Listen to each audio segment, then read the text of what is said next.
Chapter 411. The Strongest Person. What do you want to do in this life? Zhang Shi looked curiously at Guan. He had gone through many reincarnations, in pursuit of a unique experience in each one, which left him somewhat lost in this life, unsure of what to strive for.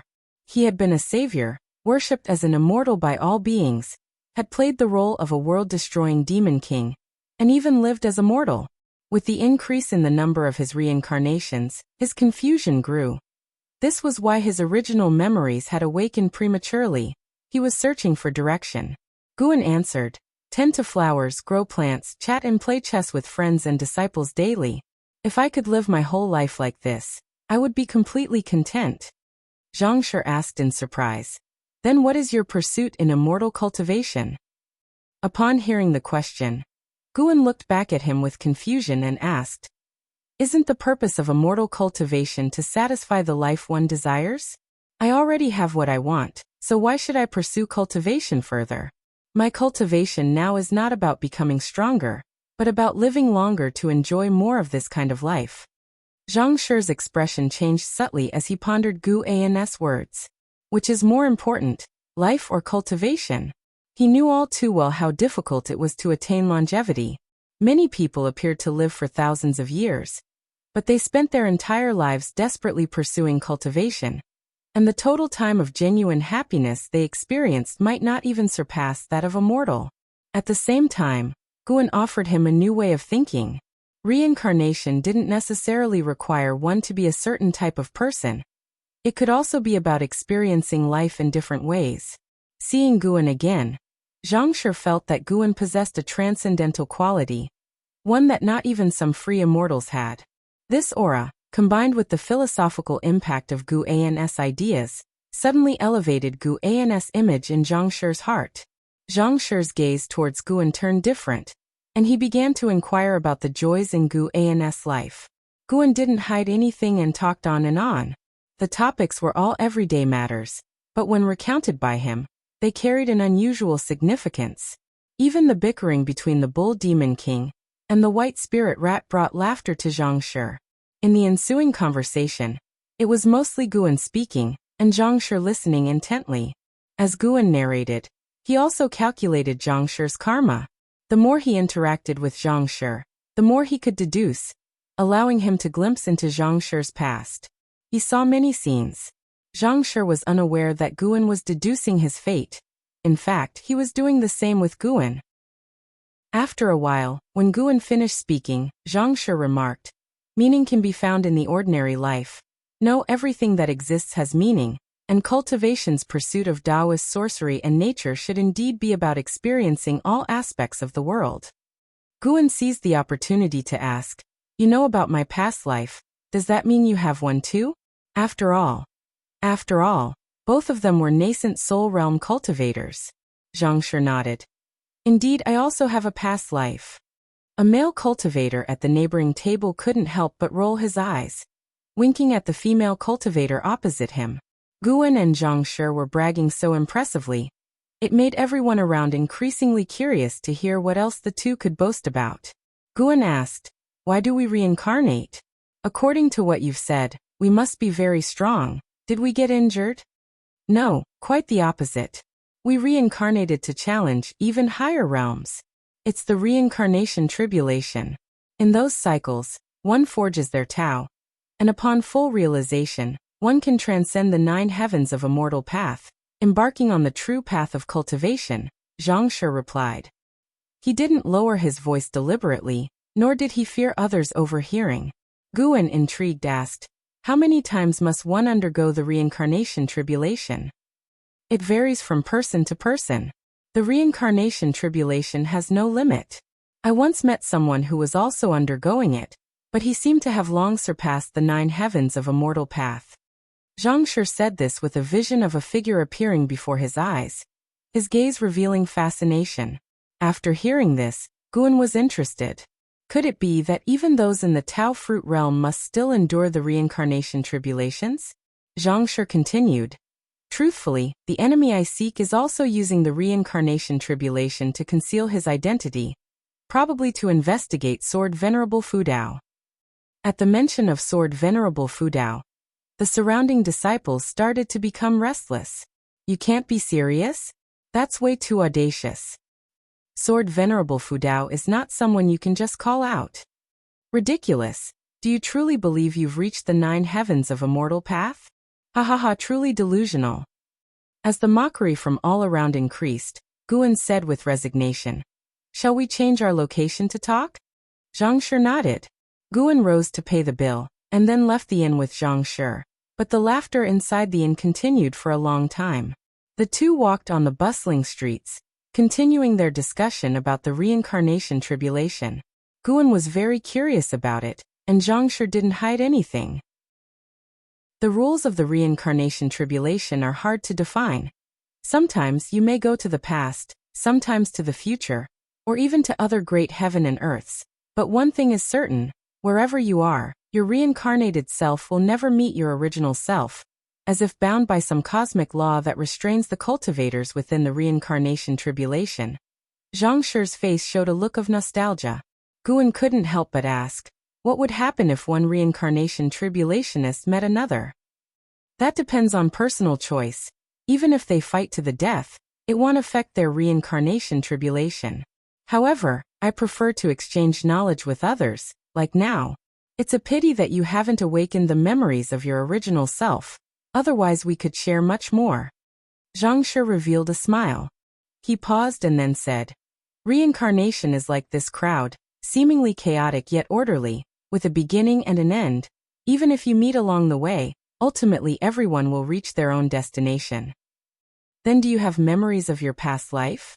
Of course, I am the consciousness of my original self, only unable to wield the powers of the original. Upon hearing Zhang Shi's words, Guan feigned courage and asked, "Then may I ask you about your..." "That, I am afraid, is not possible. It would bring you tremendous trouble." Zhang Shi immediately refused. "Tremendous trouble? You couldn't possibly be from Xingtian, could you?" Guan inwardly sneered, thinking even if it were Xingtian he would not be daunted. "Have you ever met anyone during your reincarnation tribulation who left a deep impression on you? Someone who is also undergoing the reincarnation tribulation?" Guan shifted the subject and asked. That Zhang Shi was willing to converse so much was quite unexpected to Guan. He didn't think Zhang Shi was foolish. Clearly Zhang Shi was confident, unafraid that speaking of these things could cause him trouble. Indeed, there have been such individuals from both the past and the future. Let me mention one from each. Zhang Shi mused. Neither stopped walking as they spoke, their figures seemingly on the verge of being swallowed by the sea of people. In the past, I encountered a being known as the Cold Emperor, born with immense chi fortune. As if all things under heaven and earth paved the road for him. When I met him, he had already become the supreme under heaven, which is unimaginable. A reincarnated body reaching the 9th level of the immortal path. He was just one step away from ending his reincarnation tribulation. When mentioning the Cold Emperor, Zhang Shi's face was full of respect. Guan asked, "What do you mean by just one step? Did he fail?" "Correct, he failed. I watched him fall, eradicated by a powerful being beyond my understanding. I too received a warning from that being, with eyes that seemed to peer into the universe." Zhang Shi's face showed a hint of fear. Guan thought of the mysterious giant eye he saw in the depths of the universe during his breakthrough. Could it be the same entity? Guan couldn't help but think of the heavenly spirit god, suspected to be synonymous with the eyes. At present, the heavenly spirit god is definitely the strongest being he knows of, residing at the edge of the universe, extremely formidable. During later reincarnation tribulations, I never saw that powerful being again. Perhaps it's because my reincarnated body wasn't strong enough. But in the future, I met another reincarnated body, even more unimaginable, because he actually managed to traverse the river of time within the reincarnation. He came from a far distant future. We are not from the same epoch, but somehow we met. His spirit is absolutely the strongest I've ever seen. This spirit has nothing to do with cultivation level. It is a kind of will, as if no existence could ever crush his fighting spirit. Zhang Shi looked intensely, while Guan's expression became odd. Could it be Ji? Guan pondered carefully, but couldn't recall if Ji had ever met Zhang Shi. Who knows what Zhang Shi from the past looked like? What was his name?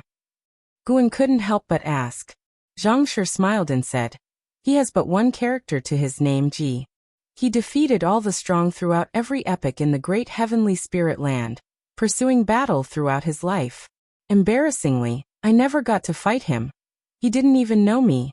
I just watched from a distance as he faced the world's mightiest, even against the entire world. And he still won. I will never forget that sight. If there is truly a strongest being, I believe he could become the strongest. With his capabilities and fighting spirit, he is certain to transcend the 9 heavens of the immortal path and challenge even higher realms. Just as expected, Guan secretly felt triumphant.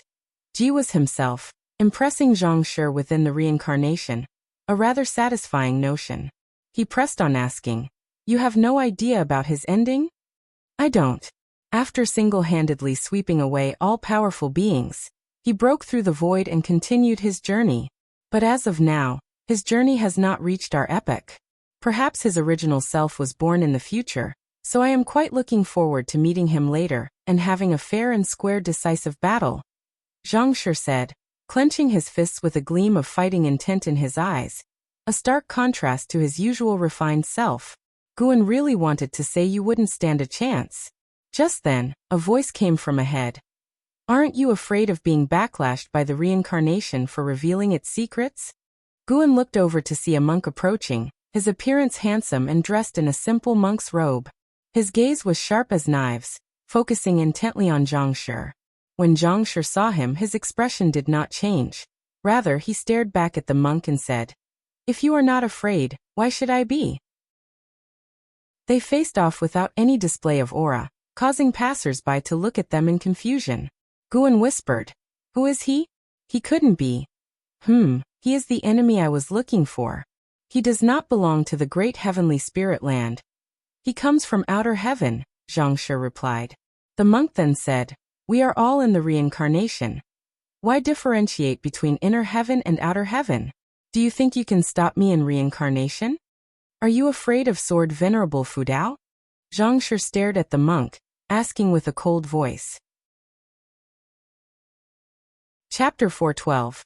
Supreme Demon Realm, Apocalypse, Yuchan Divinity Transformation Realm, 3rd Layer 762/1500/1600. Guan performed a lifespan detection on the monk, but unfortunately, he could not discern anything significant. However, he could sense that the monk named Yuchan was connected to the heavenly demon through karma. Free immortals from the great heavenly spirit land could reincarnate into other great heaven and earths, so naturally there might be outsiders reincarnating here. Guan was curious about what grudge existed between Yuchan and Zhang Shi. Currently, they didn't seem to be the two mysterious free immortals who had infiltrated the reincarnation vortex. Sword Venerable Fudao? What is there to fear? I have no feud with him. I didn't come here for him. Shouldn't free immortals avoid making enemies with one another so easily, right? While Yuchan spoke, his gaze remained sharp. Zhang Shi responded, indeed, we shouldn't make enemies easily, but when encountering a Dao stealer, our Daoist paths differ and cannot conspire together. Although their cultivation levels were not high, as they spoke and looked at each other, Guan could feel the clash of their Daoist intents. Ultimately, the essence of their souls were that of free immortals. Reincarnation merely temporarily suppressed their power. Guan feigned a cough and said, how about we talk somewhere else? He could tell that neither Yuchan nor Zhang Shi really wanted to fight. They were merely talking without engaging in combat, clearly wary of Sword Venerable Fudao. Zhang Shi coldly said, let's go outside. Yuchan's expression was also cold. He agreed and both turned to leave. Just as Guan was about to follow, Zhang Shi turned back and said, this is my grudge with him. You don't need to get involved. No worries, we are all reincarnators. Let's speak kindly. Guan continued the conversation, then walked past Zhang Shi, catching up with Yuchan and started making small talk. Yuchan was not someone incapable of communication. Faced with Guan's questions, he too would respond. Zhang Shi followed, frowning. After about half an incense stick's time, the three of them arrived at a forest outside the subsect. Zhang Shi and Yuchan stood opposite each other with stern expressions. And in this place, They no longer restrained their murderous intent. Both having reincarnation bodies, it doesn't truly matter who dies. The hatred won't dissipate either. Why not sit down and talk, exchange insights? Guan suggested. Zhang Shi spoke. He and the force behind him cultivate by devouring heaven and earth, Taoist sorcery. Their stance is naturally opposed to ours. There's no need to talk. Yuchan looked at Guan, showing a smile and asked, May I know under what name does Taoist friend's true self go? Free immortals, standing above all creatures and traveling the universe with ease. Lived for tens of millions, maybe even hundreds of millions of years. They had likely heard of each other's names. No free immortal remained unknown. Sword Venerable Fudeo's true identity must also be renowned. At least that was what Yuchan thought. Upon hearing Zhang Shi's words, Guan pretended to be surprised and looked towards Yuchan, while Yuchan let out a cold laugh. In the daylight, his laughter was terrifying. The path of the great Tao is one of strife. Isn't the reason we possess spiritual wisdom to fight? This is the heavenly Tao. Yuchan said with a sneer, raising his right hand and summoning golden flames in his palm, within which he formed a small tower. Zhang Shi also raised his hand, with red dragon strength energy rising from his feet, encircling him, all heads of the dragons focusing on Yuchan. The wind in the forest also halted. Guan grew even more curious about the origins of the two. Zhang Shi seemed to be a person from great heavenly spirit land, but apparently had no ties with Holy Court or Immortal Dynasty, while Yuchan came from Silent Destruction Domain. A Tao stealer seemed similar to the Battle Court, not exactly benevolent. Guan had no intention of intervening, for he had foreseen what would happen next between the two. Yuchan and Zhang Shi faced each other with escalating aura. After a while, Yuchan mocked. It seems your reincarnation tribulation has reached a bottleneck. Zhang Shi maintained an expressionless face and said, Seems you two have come with a certain mission and can't afford to die easily. Truly ridiculous. No courage to fight, yet making all this fuss. Yuchan followed up. The beings in this realm have forgotten you. This is the era of Yangxian Emperor and Xingtian. Be at peace with your tribulation crossing. Pursue your own Tao. Why go against the heavenly trend? You know well the grand trends of the heavenly Tao. Zhang Shi calmly said. Indeed, I can't manage too much, but don't even think about harming the beings of this land. Heh, with Sword Venerable Fudao here, would I be so foolish? Yuchan answered dismissively, then looked toward Guan. Taoist friend Gu, if you awaken the memory, consider joining us at the Supreme Demon Realm. I might even be able to secure a demon city for you. Supreme Demon Realm? So he was part of the same group as the Demon Shore. Guan, having eradicated the Demon Shore, was destined not to ally with the Supreme Demon Realm. However, in the Demon Shore's memories, the Supreme Demon Realm had already fragmented. How could Yuchan still try to recruit people under the name of the Supreme Demon Realm? Perhaps the force behind Yuchan wished to rebuild it? No wonder the future trends of the great heavenly spirit land became increasingly complex, involving many intricate karmic ties. Not to mention the Immortal Dynasty, Holy Court, there were also Heavenly Demon, Battle Court, and now the emergence of the Supreme Demon Realm. In this life, I merely seek peace. When I die, speak to my original self. Guan responded. Yuchan paused, then shook his head and laughed, finding Guan to be a peculiar individual. Zhang Shi also showed a smile, pleased that Guan had refused. Yuchan looked back at Zhang Shi and said, Let it be. When the great calamity descends and heaven and earth reshuffle, if you haven't completed your reincarnation tribulation, you'll perish along with the great heavenly spirit land. Your time is running out. As soon as he finished speaking, Yuchan vanished on the spot. Zhang Shi, after hearing, muttered to himself, Indeed, his target is the Holy Court. Guan couldn't help asking, What do his words mean? Will the great heavenly spirit land be destroyed? Zhang Shi looked at him and said, Because he has predicted the calamity of the great heavenly spirit land. This is an inevitable path of heavenly and earthly evolution, and also the time when the rules of heaven and earth are weakest.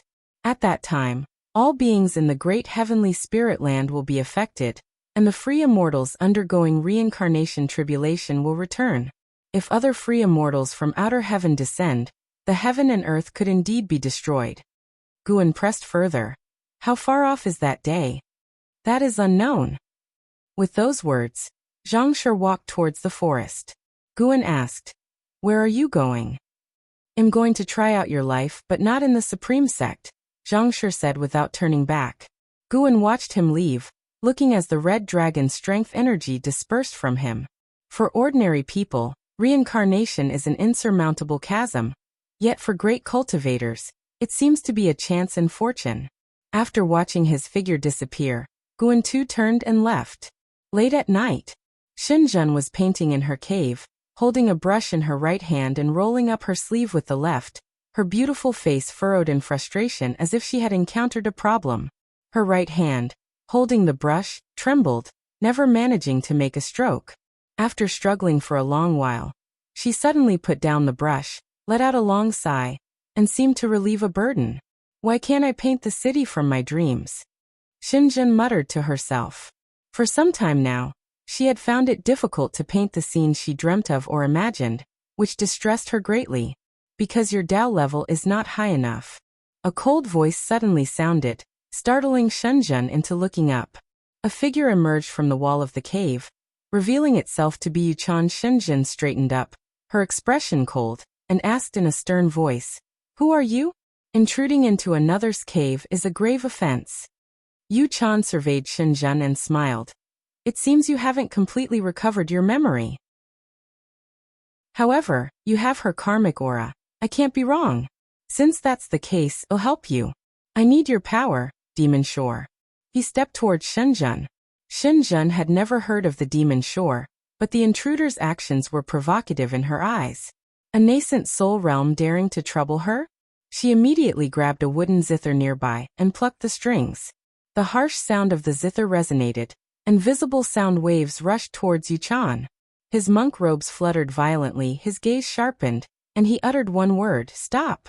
A burst of golden light shot from his eyes, transforming into a golden stop character, striking Xinjun at tremendous speed, immobilizing her. Xinjun's eyes widened, filled with disbelief. She was of the void-crossing realm. Yet she had been easily immobilized? Yuchan's mouth curved up. Your temperament is exactly like that of the Demon Shore, truly worthy of being the reincarnation body she chose. As he continued to approach, Xinjun said sternly, I am not the Demon Shore. Within the Supreme Sect, do you dare to mess around? Are you seeking death?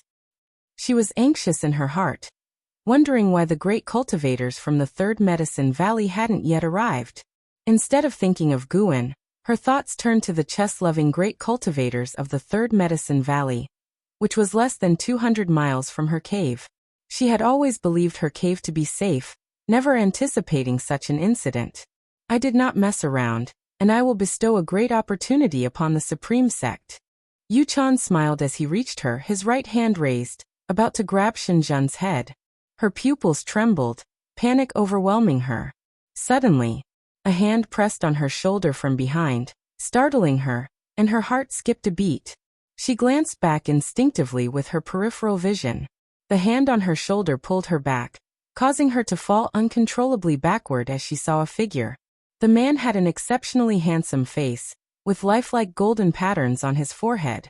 At that moment, Xinjun thought she was seeing an immortal lord from the heavens. It was Guan. Xinjun was dazed for a moment, then snapped back to reality. Guan pulled Xinjun behind him, then looked at Yuchan. Is it you? What are you trying to do? Now it was Yuchan's turn to frown. He completely hadn't seen how Guan had come in. This man was also a reincarnated free immortal. If he were to interfere, that would be unfortunate. The look Yuchan gave Guan was filled with chilliness, a stark contrast to his warmth from earlier this afternoon. Breaking into a female disciple's cave late at night is hardly the behavior of a monk, said Guan expressionlessly, his tone lacking the warmth of the afternoon. Yuchan squinted his eyes and asked, Do you know each other? Xinjun felt a warm flow from Guan's palm enter her shoulder, restoring her bodily freedom, which relaxed her. She quickly spoke, Guan, this person's cultivation is not simple. We must be cautious. She was incredibly shocked. The sealing technique that she couldn't break free from, Guan had managed to unlock it easily. Chapter 413. Tower of Limitless Heaven and Earth. Hearing Shen Zhen's words, Guan didn't respond. His gaze was fixed on Yu Chan, his expression indifferent to the extreme. Yu Chan could tell from his look that he was resolute. It seemed impossible to take Shen Zhen away by bypassing him. Yu Chan sighed and said, "We were having such a pleasant conversation. I didn't expect you would still stand in my way. Well, if you could walk together with him, how could you possibly share the same path as me? I was foolish." He took a step back. Shen Zhen was curious upon hearing this. Did these two know each other? And from the other's intention, he was trying to win over Guan. That was quite normal. Guan was strangely charismatic, able to make connections with all sorts of demons and spirits, even forming friendships with great cultivators that transcended age. However, she didn't know who this person was or why he wanted to win over Guan. Lost in her wild guesses, Yu Chan lifted his right hand, and a golden flame surged in his palm. The small tower reappeared. The first glimpse of the small tower made Shen Zhen feel a chilling dread. Danger. She instinctively looked at Guan and saw no fear on his face. Her own heart gradually settled down. Although she didn't understand the confidence underpinning Guan, she subconsciously believed in him. Guan's gaze also fell on the small tower, but before his eyes, another notification also appeared. Hostility from Yu Chan. Once triggered, it is deep-seated hatred, truly befitting of someone from the supreme demon realm. Guan sighed. Why bother? Why bother? Yu Chan seemed to have heard a great joke. The golden light burst forth from the small tower in his hand, and his expression became hideously fierce as he roared in a low voice. Do you realize who you are? Suddenly, Guan swung his sleeve, and a gust of wind rose from the ground, instantly dispersing Yu Chan's corporal body. Even his monk robe turned to ash. The golden small tower fell to the ground with a clear sound. The cave quickly fell into silence. Shen Zhen seemed to have been struck by an immobilization technique, standing frozen in her spot, unable to snap out of it for a long time. You have successfully seized 85 years of lifespan from Yu Chan, Divinity Transformation Realm, 3rd layer. Looking at the notification before him, Guan felt a pang of regret. Although a reincarnation of the free immortal, this Bodhi's lifespan was pitifully short. Guan turned his head and looked at Shen Zhen, asking with a smile, "Aren't you usually very brave? Fearless of the heavens, fearless of the earth. Why are you so frightened tonight? I really want to sketch this moment for you to see yourself." Shen Zhen snapped back to reality and couldn't help asking, "What exactly is your cultivation level?" Guan slightly raised his chin, looking down upon her with a smile. "When you are strong enough, you will naturally know my cultivation level." Shen Zhen wanted to keep talking, but the golden small tower suddenly emitted a burst of golden light, causing the environment in the cave to change abruptly. It was as if they had been transported to the starry sky of the universe, standing on a meteor. Shocked, Shen Zhen turned around subconsciously and looked up. It was her first time in the universe, even though she had dreamt of such a scene before. Guan, on the other hand, was not surprised and calmly gazed into the depths of space. The golden small tower was rising, set deep in the universe. The windows of the tower opened and a golden flame gushed out like a stream turning into an ocean, magical and unstoppable. When Shen Zhen noticed this scene, the golden flame rapidly coalesced into a giant face, larger than both heaven and earth, looking down upon them. Yu Chan's face. But the aura was entirely different, especially his eyes, filled with a commanding brilliance, making it impossible to clearly see his pupils. In front of Yu Chan's colossal face, Guan and Shen Zhen were smaller than dust particles.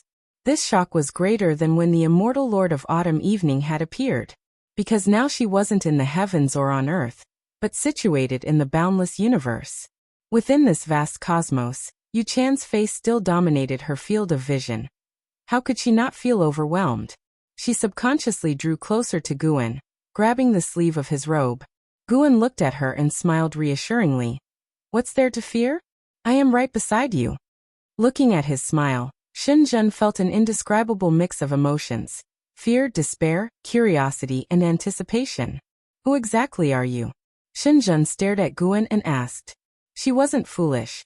She knew Guan was definitely not as simple as just a valley master from Medicine Valley. No wonder the sect leader always came running to him. Wait a minute. Could he be? A wild guess crossed Shenzhen's mind, causing her to widen her eyes in astonishment. You are not a reincarnation body. Yu Chan's voice rang out, filled with wariness. Guan looked back at him and laughed. Your divine skills are not bad, mixing the false with the real, but can you escape my five-finger mountain? As he spoke, he lifted his right hand. Yu Chan seemed to sense something. His eyes suddenly widened, a terrifying power welling up within them. Guan's right hand moved swiftly, as if he was grabbing at the starry sky. When he drew back his hand, his right fist clenched. The starry universe vanished accordingly, and Shenzhen only felt a blur before her eyes. When her vision cleared, she was back in her own cave. Guan stretched languidly and said, "It's late at night, time to sleep." He walked toward the entrance of the cave dwelling. Shenzhen stepped forward and asked, "What's wrong with him? He won't come back again." "I hope only you and I know about what happened tonight." Guan left those words behind and disappeared around the corner of the tunnel. Shenzhen stood in place, recalling what she had seen and heard earlier. She felt as if she were in a dream. Have I soul transmigrated into another world? Shenzhen muttered to herself, then followed and sat down at the desk. She raised her hand and, with a wave, the wine pot flew over through the air. Yet her hand trembled. Inside the third Medicine Valley, Guan sat in the loft, holding a golden miniature tower in his right hand. The commotion from Shenzhen's cave dwelling had been deliberately isolated by him. Even the Sun and Moon Netherworld Emperor hadn't sensed any disturbances or anomalies. The divine thought true immortal was very strong, but in the eyes of a free immortal, it was nothing significant. And for the Taoist hidden immortal, even less different from a mortal spirit. Guan was using his divine thought to search for Yu Chan's soul, which was encapsulated within the tower itself. As he had guessed, Yu Chan and the entity behind him wanted to rebuild the supreme demon realm. He had invited Demon Shore many times and been rejected, until hundreds of years ago when his reincarnation body sensed the karma of Demon Shore. He then saw hope to win over Demon Shore. Yu Chan's reincarnation tribulation was on its last step, which was why he could retain the memories of his past life. The closer to successful tribulation crossing, the more memories from past lives the reincarnation body retained. Zhang Shi was just one step away as well. Ji Xiaoyu probably had a bit more distance to cover. The more reincarnations there were, the stronger the control of the original being over the reincarnation body became. During the early stages of the reincarnation tribulation, it was like reincarnation. Until death, one couldn't recover the memories of past lives. The current Supreme Demon Realm was very strong, with more than 10 free immortals. Leading them was the Supreme Demon Emperor, with an unfathomably deep Tao level. Even Yu Chan did not know how extensive his cultivation level was. The Supreme Demon Realm had many targets, and the Great Heavenly Spirit Land was just one of them. They wandered deep within the silent destruction domain. Guan retracted his divine thought, and with a clench of his right hand, the golden sand drifted out from between his fingers, then turned into fly ash. This golden tiny tower was also an Immortal Path supreme treasure. Built by Yu Chan over millions of years, stronger than the Immortal Path supreme treasures controlled by the Holy Court, because it had never left its master. You have successfully seized the lifespan of the Sun and Moon Netherworld Emperor. Free Immortal Realm 9 layers. For 2,580,928 years. The prompt that popped up did not surprise Guan. It seemed the reincarnation tribulation allowed the original being's lifespan to temporarily pause, and crossing the reincarnation tribulation did not consume the lifespan of the original being. Guan was contemplating this when the golden sand in front of him reassembled into the golden tiny tower. This tower was named the Boundless Heaven and Earth Tower, capable of creating domains, much like the cosmic starscape that Guan and the other had previously entered. Within that domain, its master could suppress enemies, even create limitless illusions to stupefy them. Guan looked at the Boundless Heaven and Earth Tower with a smile curling the corners of his mouth. He began to erase all karma within the Boundless Heaven and Earth Tower. A difficult task for a free immortal, but trivial for the current him. The moon set and the sun rose. With the arrival of the early morning, not a single shred of karma from the supreme demon realm remained in the boundless heaven and earth tower. It was like a blank sheet, heavy with boundless power. Guan hung the palm-sized boundless heaven and earth tower on his belt alongside Qingtian Peak as another ornament. After finishing all this, he stood up and went downstairs to go through his exercises.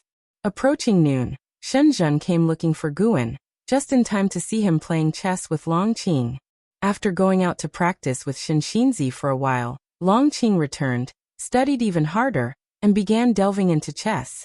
Much like the nine-fingered divine lord, he felt that there was a great Tao hidden in the black and white, and even his master Shenxinzi did not refute such a guess. Guan was using the 7 stars mirror as a fan, gently waving it. Shenzhen approached the crowd and saw him like this, dying to scold him. But then she thought of last night, and her feelings complicated once again. Faced with Guan's mysterious and terrifyingly powerful means, she felt an innate awe and could no longer regard him as she used to. Guan turned his head to look at Shenzhen, and threw her a challenging gaze. As if to say, "Dare to play a game?" Shenzhen glared at Guan, muttering to herself, "How could I possibly win against you? No wonder no one else can beat you either." A breeze blew past, stirring the strands of hair by Shenzhen's ears. She watched Guan quietly, feeling him to be so distant, unreachable through the ages, yet so real, like an illusory reflection in water. With an immense universe, she unexpectedly had such a great cultivator hidden by her side. She couldn't understand why Guan chose to conceal his cultivation level. But she began to review Guan's life, and looking back now, every move he made, every action seemed to hide a profound truth. What was his world like? Shenzhen thought absent-mindedly.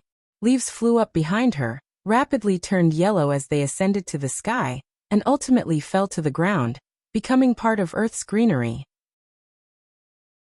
Leaves grew and fell, year after year. 10 years had passed. In the deep autumn, Guan stood up, leaving the chessboard. The man he had been playing with, a white-haired elder, agonized over the game board. Guan walked toward his loft, his gaze lifting to the sky. "It's time for a breakthrough," he thought to himself, a smile involuntarily forming on his lips. What realm lay beyond that of the Taoist hidden immortal? He arrived at the front of the loft, just as Ji Xiaoyu was stepping out. "I have to leave Medicine Valley for a bit. I'll talk about it when I get back," Guan declared first, then hurried upstairs. Chapter 414 Reincarnation Tribulation Crossing. Ji Xiaoyu stood in front of the attic, looking up at the window on the second floor. She was curious, where was Guan going this time? She waited for a while, and Guan came downstairs again. She immediately stopped Guan and said, "First agree, you must spar with me when you return." Guan looked at her and nodded. "All right, I want to see the progress of your cultivation over the years." Seeing that he had agreed, Ji Xiaoyu finally smiled and shifted to the side. Guan raised his hand, ruffled her hair, and then quickly walked away. Ji Xiaoyu turned around, watching him leave. She raised her hand to touch her head, her thoughts drifting back to her childhood. It had been a long time since he had touched her head. "Time really flies," Ji Xiaoyu murmured to herself, her tone revealing a sense of reluctance. On the other side, Guan arrived at Mystic Valley. He didn't leave immediately. Instead, he went to observe the cultivation of Shengtian and Jiangshi. The master and disciple liked to cultivate in the woods. Now Jiangshi had nothing left to teach in Shengtian. They mostly discussed and helped each other with their cultivation. Seeing Guan's arrival, the master and disciple were excited, which made Guan reflect. Had he been too indifferent toward them? Guan was already aware of their feelings. He just had been too lazy to teach them, and had decided to let them temper their own characters. Guan raised his right hand, and 5 secret books appeared, letting them each choose one. The master and disciple were not fools. They chose different secret books, specifically Heaven and Earth Primordial Skill and Taoist Gang Primal Energy. After encouraging them a few words, Guan turned and left. Holding the secret books, the master and disciple felt a surge of excitement. They looked at each other, both sensing a promising future. "Cultivate well. Do not disappoint master. Also, don't think about leaving." Guarding Mystic Valley is our lifelong duty, Jiangshi sternly advised. And Xingtian nodded. He felt the same way. In the future he would only leave for revenge. Once the revenge was done, he would return to show his gratitude. Practicing under Sword Venerable Fudao for thousands of years wasn't much, as long as they could continue to live and cultivate under Fudao's guidance indefinitely. After leaving Mystic Valley, Guan walked towards the distance on foot. His gaze fixed on the reincarnation vortex in outer heaven. He decided to go into the reincarnation vortex to cultivate. He had previously sent an incarnation to infiltrate it. The reincarnation vortex wasn't another world. Aside from the dense reincarnation rules, it served more as a transmission channel, accessing countless realms. This was also why Xiaochuan had not reappeared since entering. He had been reborn in another realm. After many years of consideration, Guan still felt that breaking through in the silent destruction domain was too dangerous. Would the heavenly spirit god carry out a thorough search if alarmed? Or perhaps invite more mysterious immortals? Though not sure from where the relentless immortals pursuing him hailed, Guan was full of apprehension regarding their backing forces, and did not want to disturb them. As Guan reflected, he strolled forward leisurely as if touring beautiful mountains and waters, not walking quickly. An ancient hour later, Guan emerged from the great heavenly spirit land. Beneath his feet seemed to be an invisible staircase. He ascended step by step. Along the way, divine thought true immortals were engaged in a grand battle, the battlefield covering the sky. Yet Guan walked between the two divine thought true immortals, invisible to their senses. Their mana passed through Guan without causing any harm or even encountering any obstruction. As Guan walked upward, he looked down upon the world.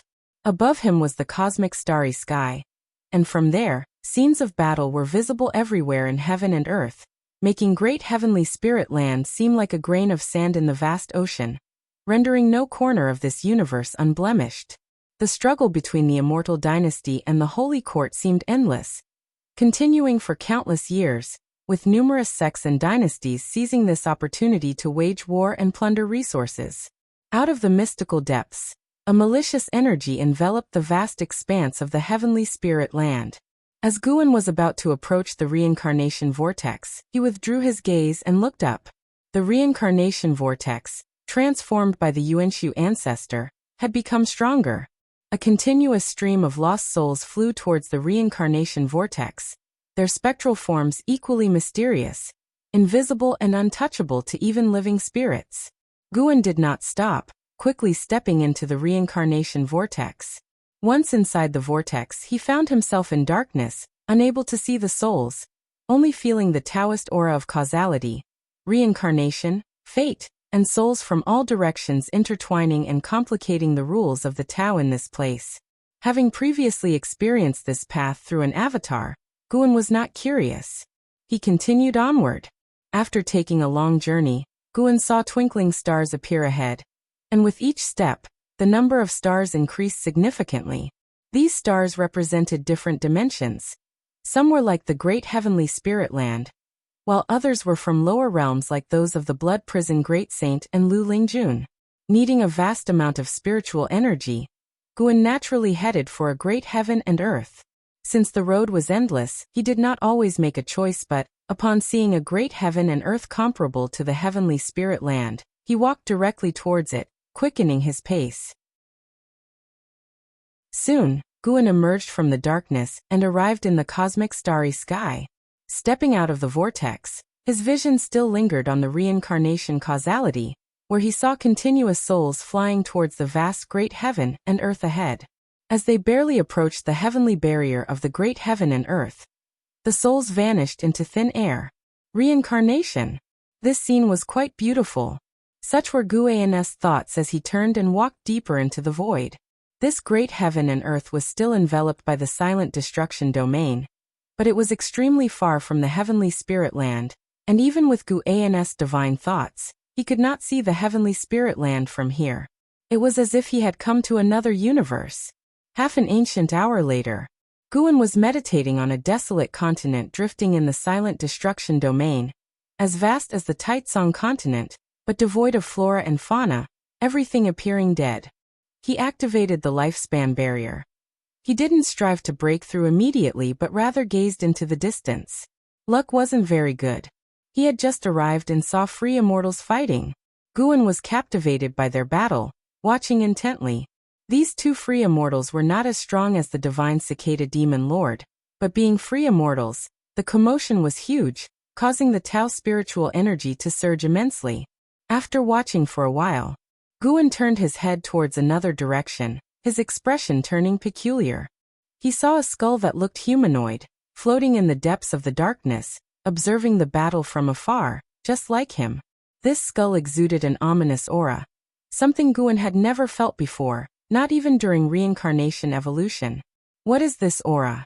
Guan frowned, increasingly eager to understand it clearly. This aura made him want to destroy the other party immediately, an inexplicable hostility. Under Guan's gaze, the skull began to move forward, entering a strange state, and Guan deduced that the free immortals could no longer sense its presence. Was it planning to strike at the two free immortals? Chapter 4:15. Breakthrough to the perfect Xian Yuan Zizai immortal realm. Guan watched as the skull moved forward. Because the distance was too far, he was unable to use lifespan detection, and could only follow with his divine thought. The two free immortals continued their fierce battle, not sensing the greater danger that was approaching.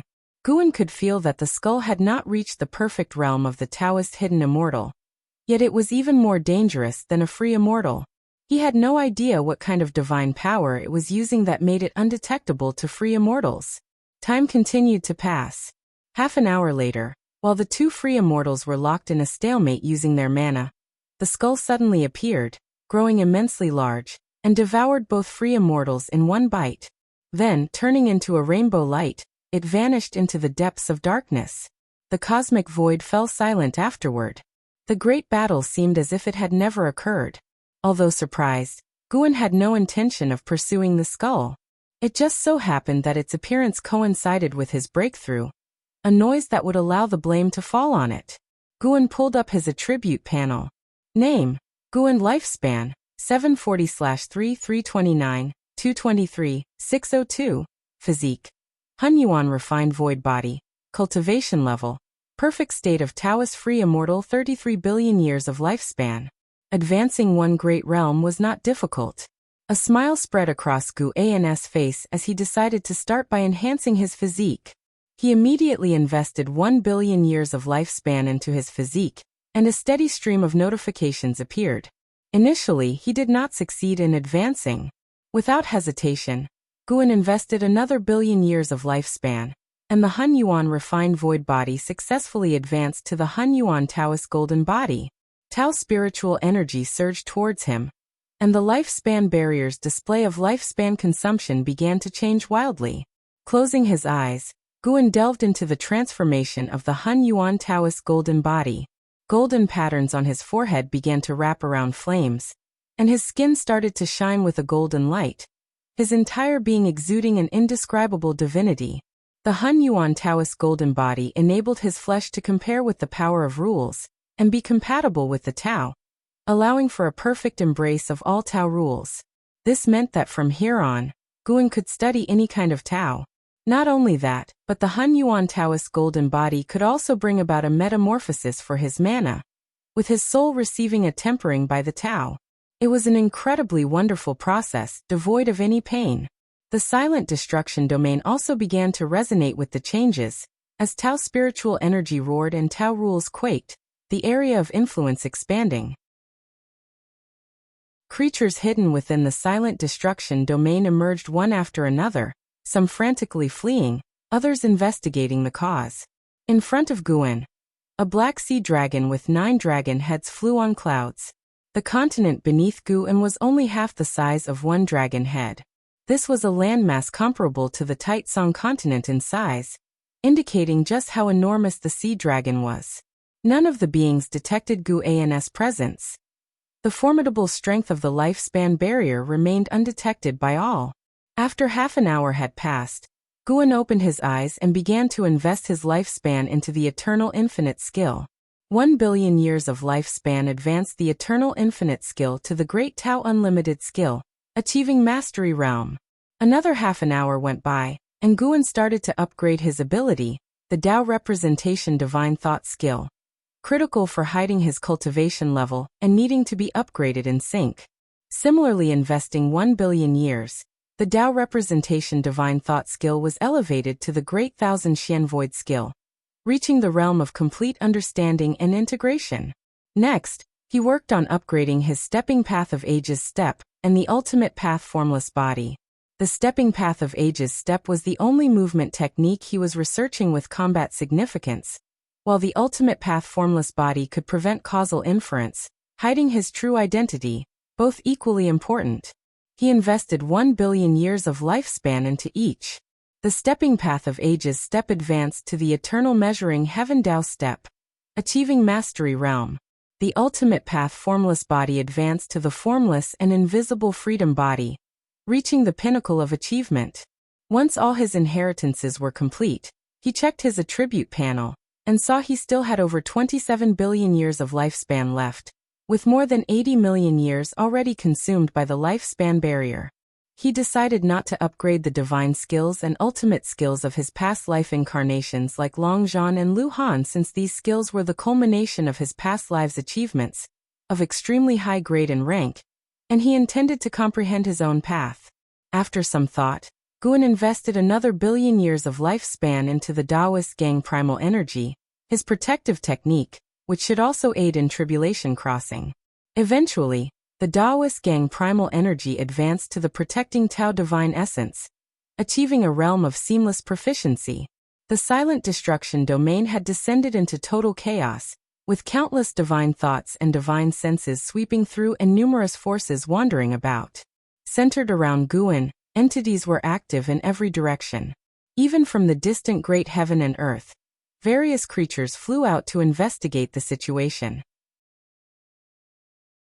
The extraction of Tao spiritual energy was now affecting the heaven and earth rules of the great heaven and earth. Panic was spreading. After Guan completed the inheritance of the protecting Tao divine essence, he was clad in golden light with a white halo swirling around him.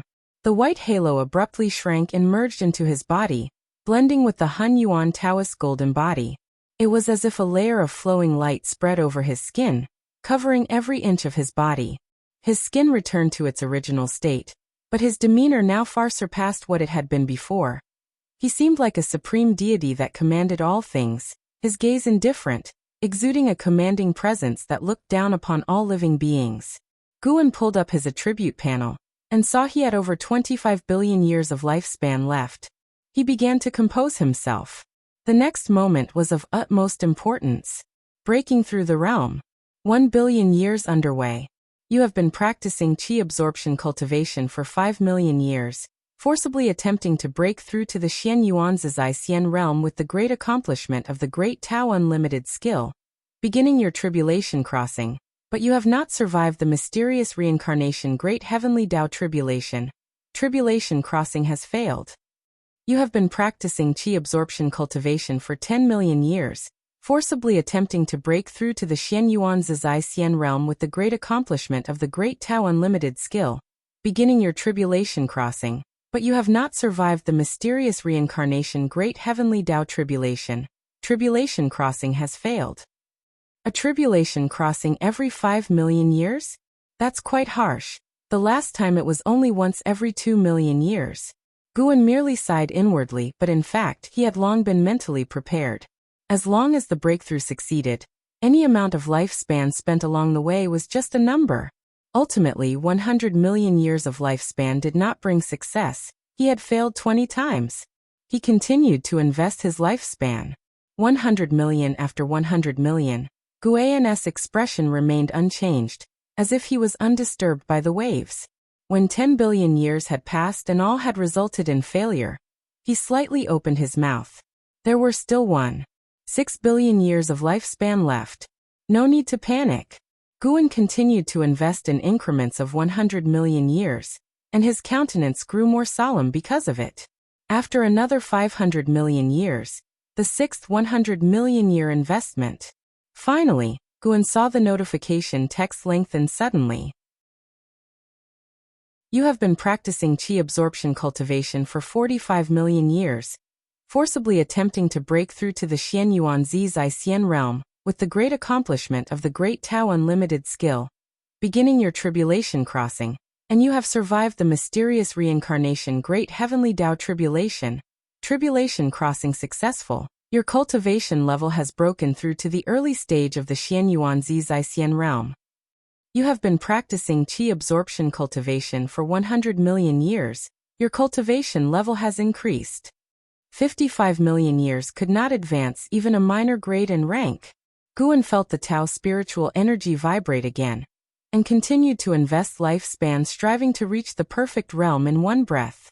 Finally, after spending more than 600 million years of lifespan, he broke through to the perfect realm of the Xianyuan Zizai Xian realm. Guan looked at the speed of lifespan depletion within the lifespan barrier, and his heart settled down. With the remaining 400 million years of lifespan, he should not be drained dry.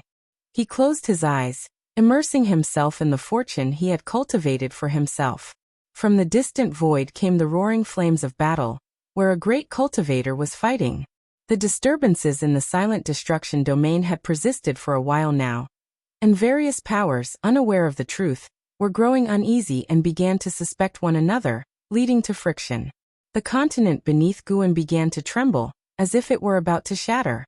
As time went on, more figures joined the battle, and eventually, 2 of them came above the continent to fight, each wielding a divine weapon like heavenly gods in combat, locked in fierce battle.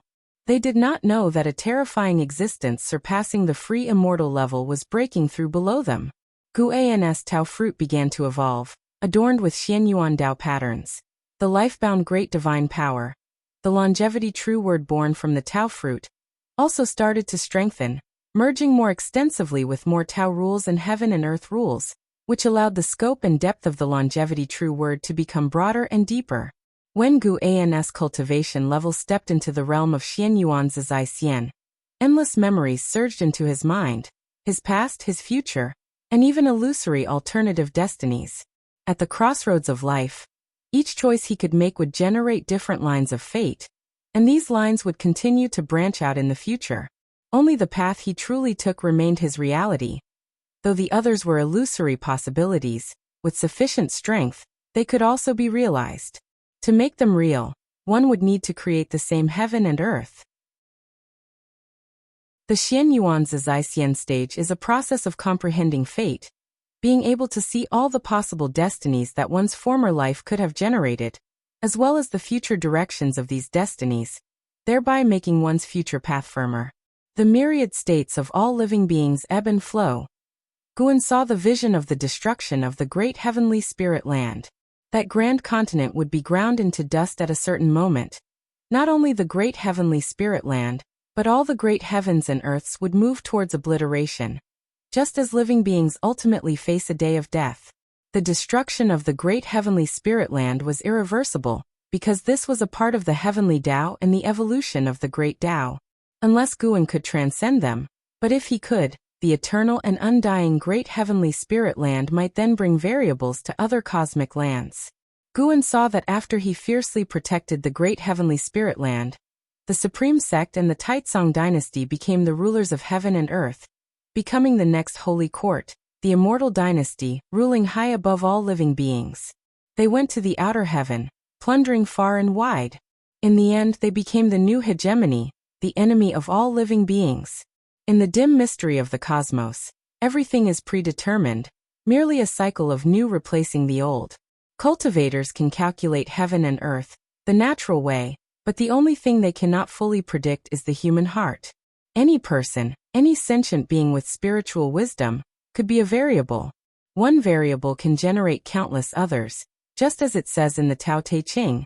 The Tao produces the one produces two, the two produce three, the three produce all things. All events and all things are like this. Looking from the present is very much the same as looking from the future. Reaching the realm of Xiantian Zizai Xian means not only that the Tao fruit has become stronger, but it is also a pursuit of one's own position. Through this, Guan sorted out his Taoist heart. If he saw through fate, Then how should he treat those who were closely related to him? Emotions tie him down, but should he allow himself to be constrained by emotions?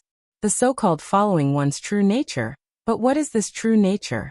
Living in the world, with each additional day, the true nature is influenced by other things, and emotions are also established over time. Chapter 4:16. Longer than heaven and earth, greater than the great Tao. Xianyuan Zizaixian. What is Xianyuan, and what is to be free? Guan seemed to be surrounded by myriad scenes, violently clashing against his will at times, with images from the past, images from the future, growing more chaotic, more frenzied. He didn't know how much time had passed.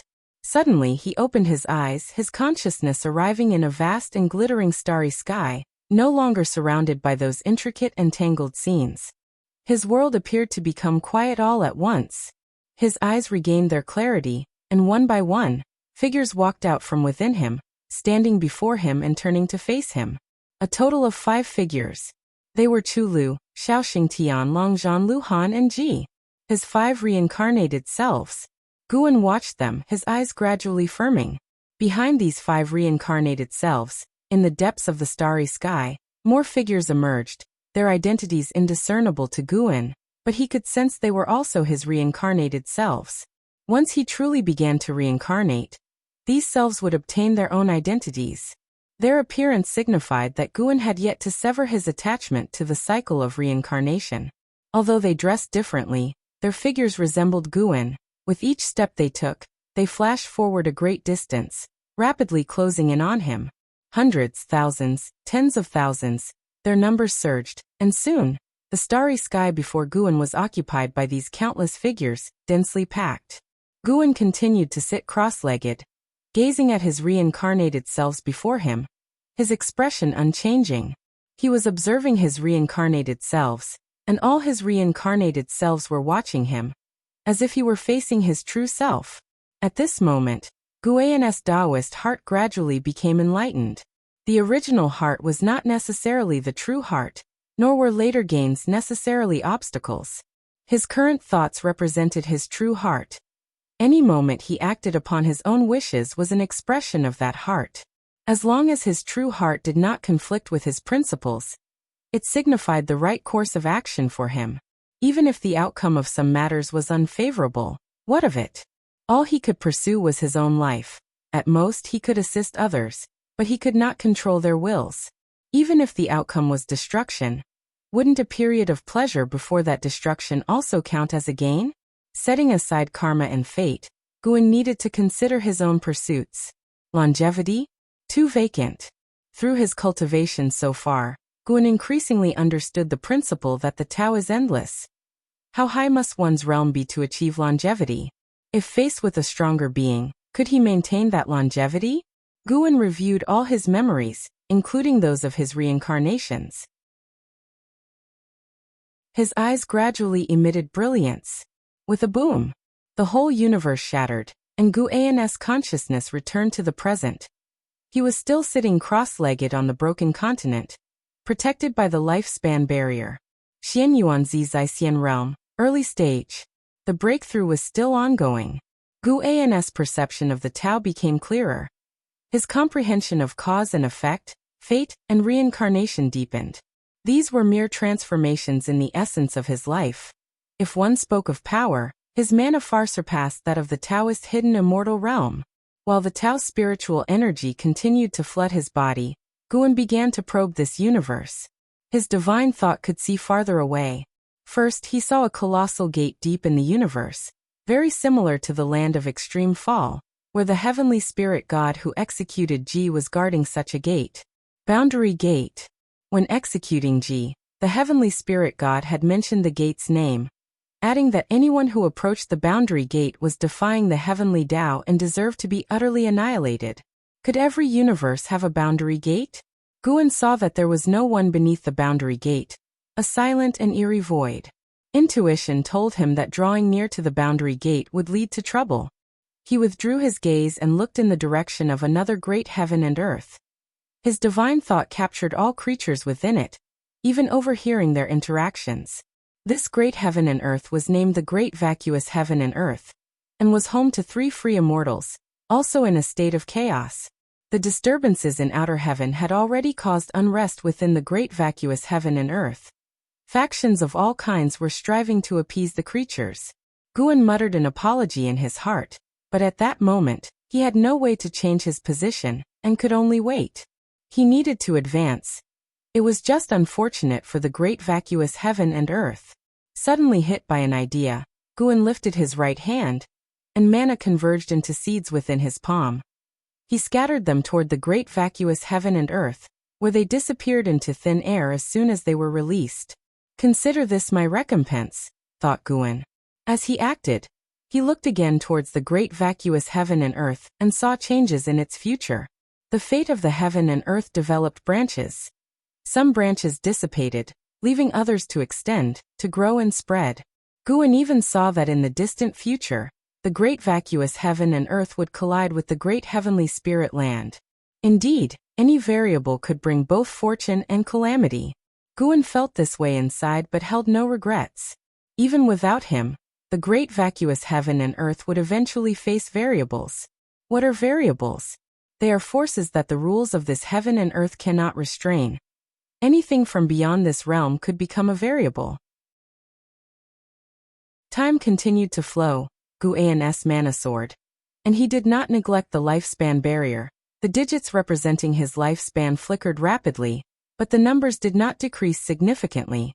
An hour later, Guin's mana had finally soared to perfect completion within the Xianyuan Zizai immortal realm, leaving him with over 1 billion years of lifespan.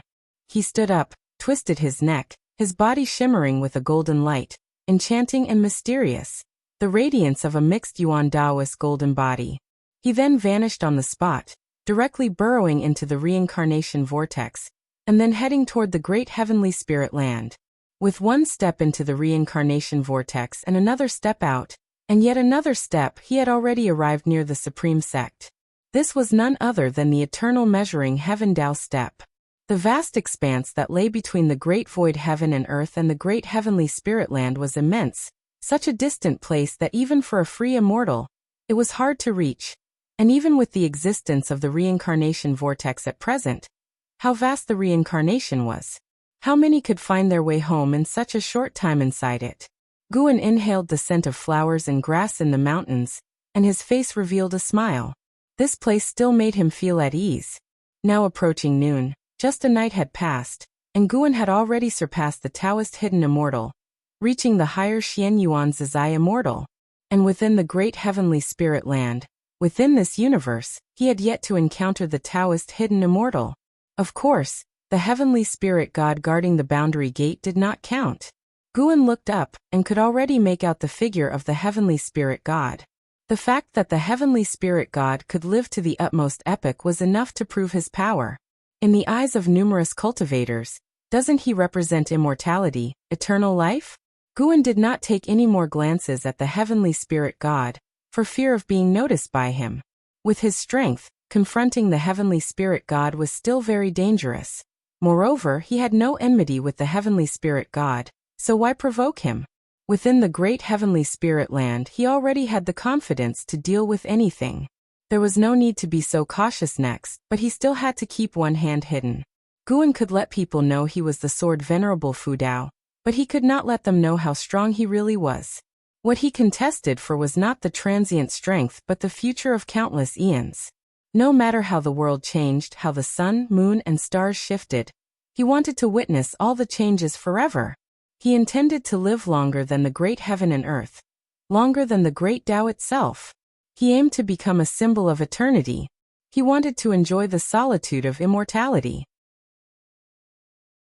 Guin's lips curved upward, his right hand touching the passing flowers and grass, and after being brushed by his fingers, those flowers and plants all burst with vitality, slightly quivering as if about to become sentient.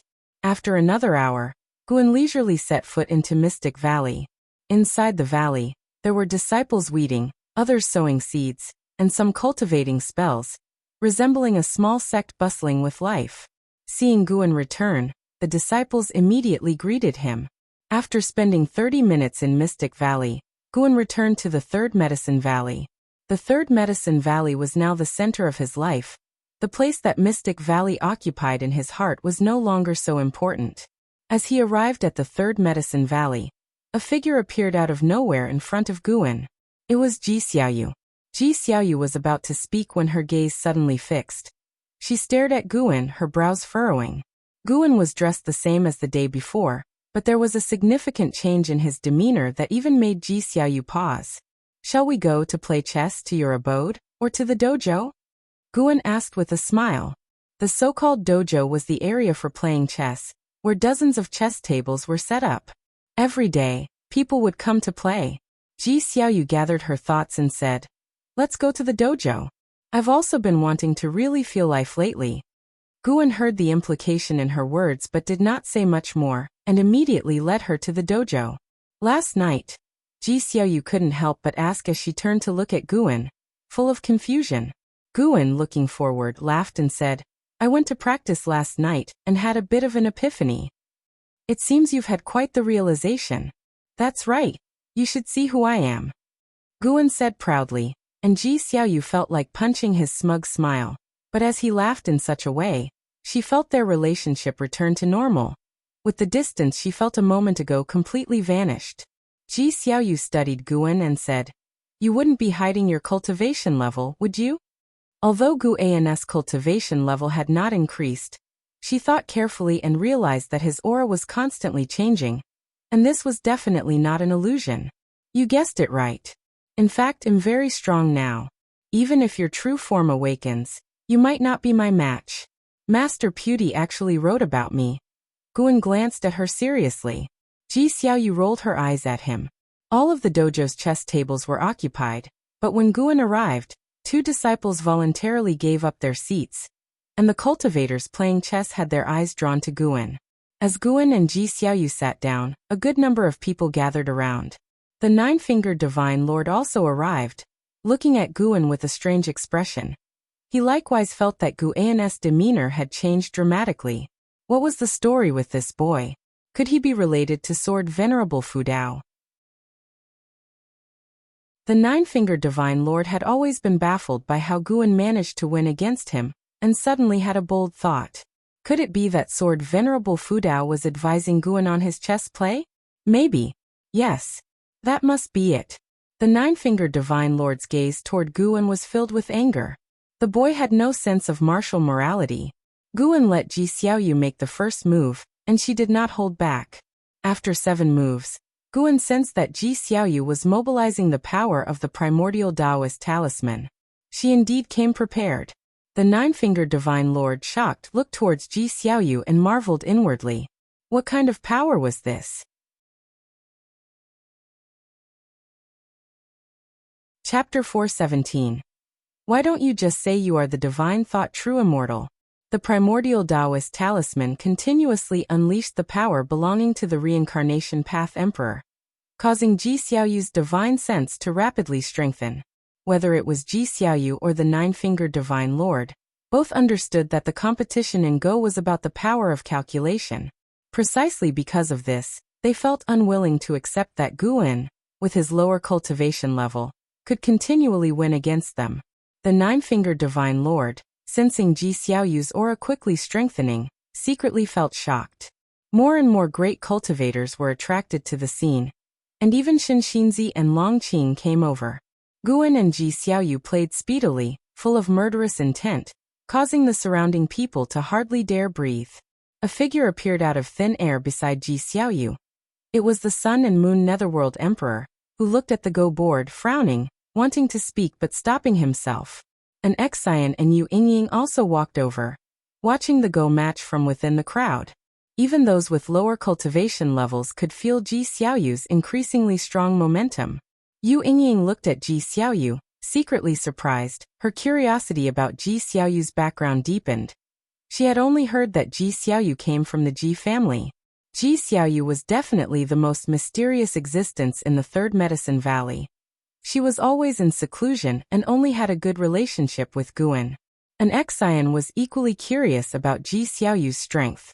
Knowing Ji Xiaoyu was powerful, and Guan had said she had talent not inferior to An Hao, How could she not be curious? As Ji Xiaoyu's momentum continued to soar, thunderclouds surged over from the horizon, violently churning, darkening the sky rapidly, with the sound of thunder echoing.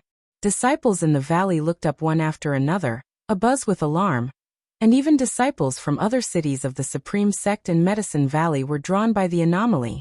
What's going on? Is someone undergoing tribulation crossing? It seems the commotion comes from the dojo. Feel it carefully. There is a momentum that is quickly strengthening. Indeed, many people are running there. Shall we go have a look too? What's there to be afraid of? In the Supreme Sect, we wouldn't even fear if the sky fell. The valley disciples discussed among themselves, many rushing toward the dojo, wanting to see exactly what was happening. Holding a white stone, Guan looked at Ji Xiaoyu and asked, "Is it necessary to go to this extent?" Once the power of the primordial Taoist talismans was used too much, it would trigger expulsion by the reincarnation rules. Guan could see Ji Xiaoyu's lifespan was decreasing. Ji Xiaoyu lifted her eyes to look at him and said, "I must defeat you at least once to have no regrets. Fighting it out on the go board is pretty good." Guan stared at her and laughed. "Even so, I will not admit defeat. In my life, I've never truly lost, and if I ever lost, it could only be to myself." Unable to restrain himself, the Nine-Fingered Divine Lord spoke. "You really like to put on an act. Anyone who doesn't know might think your sword venerable Fudao." Guan glanced at him and said, "How can a defeated dog bark so boldly? I'll crush you shortly." The Nine-Fingered Divine Lord's face turned red with anger, yet he didn't know how to retort. The other spectators found it amusing, but didn't dare to offend the Nine-Fingered Divine Lord. The Sun and Moon Netherworld Emperor, looking at Guan's play, had an increasingly odd expression. He didn't stop Ji Xiaoyu's thinking. For him, he served the Reincarnation Path Emperor, not Ji Xiaoyu. He couldn't wait for Ji Xiaoyu to recover into the Reincarnation Path Emperor. The two continued playing Go. Ji Xiaoyu's style was sharp and fierce, making frequent killing moves, but Guan always managed to counter them. The onlooking crowd secretly marveled. They too enjoyed Go and had their own studies, able to recognize the high level of Ji Xiaoyu's play, and each move's attack and strategy surprised them. Yet, despite that, Guan always managed to resolve Ji Xiaoyu's every aggressive move. His play was not as overpowering as Ji Xiaoyu's, but it gave off an undefeatable momentum. Boom! A clap of thunder resounded beneath the storm clouds, startling many. Looking at the Go board, Ji Xiaoyu's face was cold. Her eyes filled with a compelling force, and the momentum of her moves continued to strengthen. In contrast, Guan looked composed, his speed of play neither hurried nor slow. Time quickly passed. As time went on, Ji Xiaoyu's moves became slower and slower. With the strengthening power of the primordial Taoist talisman, her calculation speed increased. However, no matter how much she sped up, she couldn't turn the tide of attack, and the pressure mounted with each move made, even giving her the feeling that she could not defeat Guan. Ji Xiaoyu lifted her eyes to Guan and saw the smile on his face, out of place compared to the furrowed brows and intense tension of the onlookers. The player seemed as calm as the gentle wind in clouds. The more confident he was, the less sure Ji Xiaoyu felt inside. Could it really be that she would be forced to reveal her true self? Ji Xiaoyu frowned, a shade of hesitation flickering in her eyes. Suddenly, Guan made his move, his voice clear. "Let's stop here, you've lost." Ji Xiaoyu's frown deepened, and as she was about to speak, Guan raised his hand and drew the Go containers toward him. Before Ji Xiaoyu could react, Guan waved his right hand, and the Go stones from both containers sprang out, black and white stones successively landing on the board. Everyone was taken aback, not understanding what he was doing. Ji Xiaoyu looked at the Go board, her expression rapidly changing. The expressions of the Nine-Fingered Divine Lord and the Sun and Moon Netherworld Emperor also turned odd.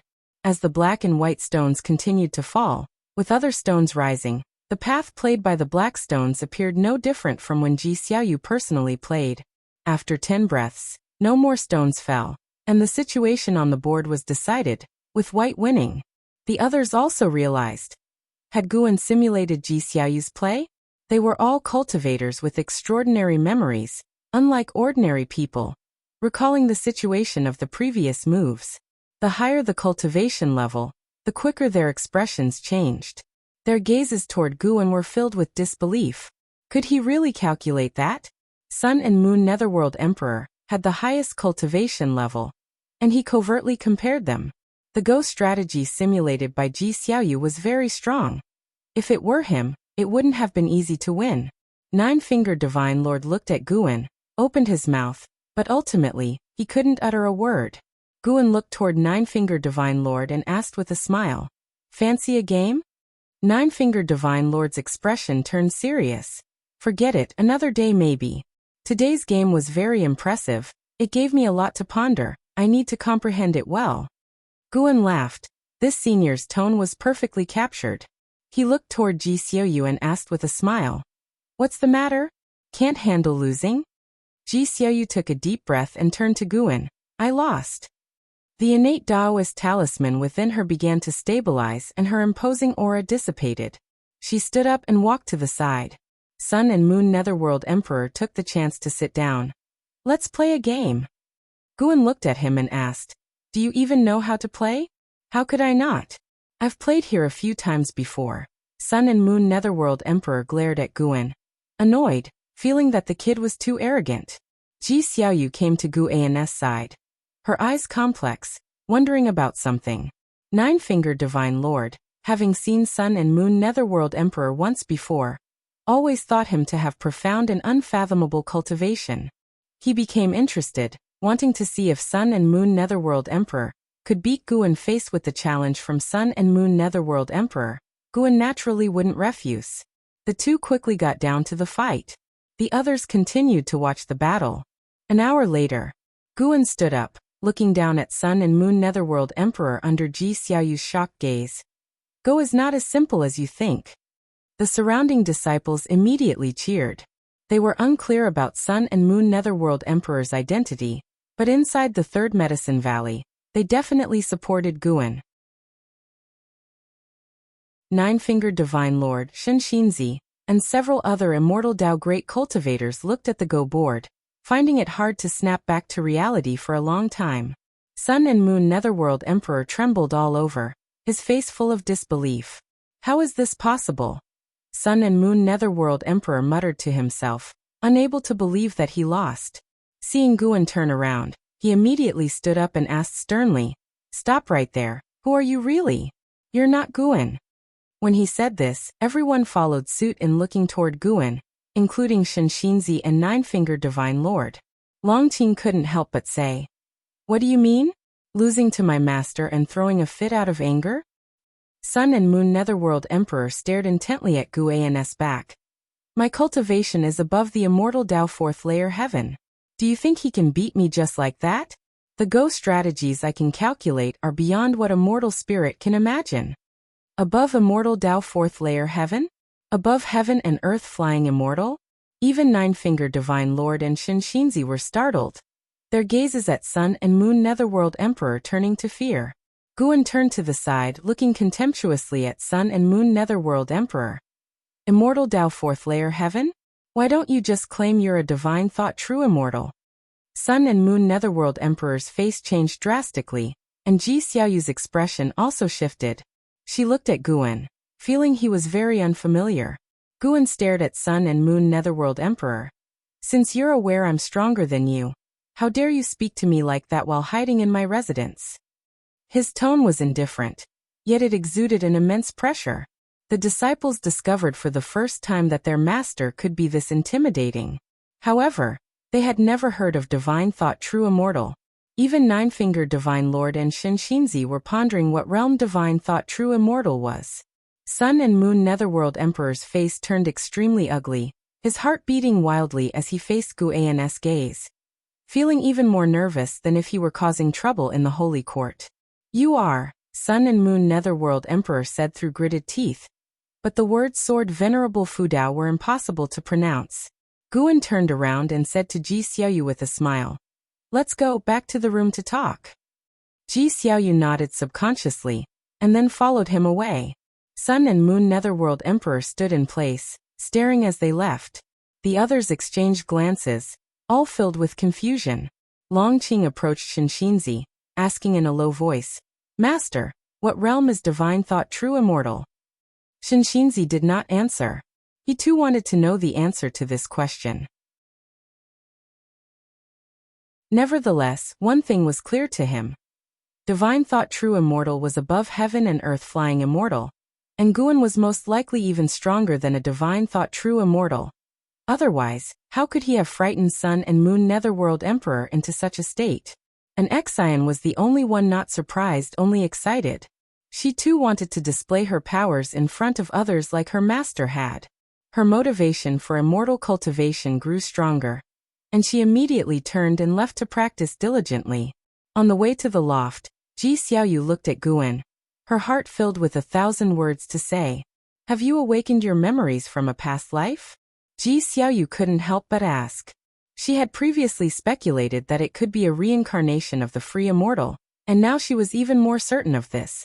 Otherwise, how could Guan suppress Sun and Moon Netherworld Emperor? As for whether Guan could be Sword Venerable Fudao, she didn't think it was likely. Sword Venerable Fudao had taken action more than once.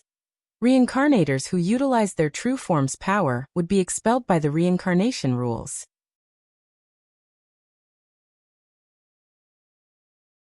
Chapter 418. Invincible across the Supreme Sect, awoken past life memories? I suppose that's one way to put it. Guan turned to Ji Xiaoyu with a smile and answered, having indeed recalled many memories from his past life. Ji Xiaoyu, upon hearing this, had a complex look in her eyes. She could sense that Guan had chosen to end the chess game early because he feared she was expending too much vitality. As a result, Guan had also been forced to reveal his cultivation level. Her mood was a mix of various emotions.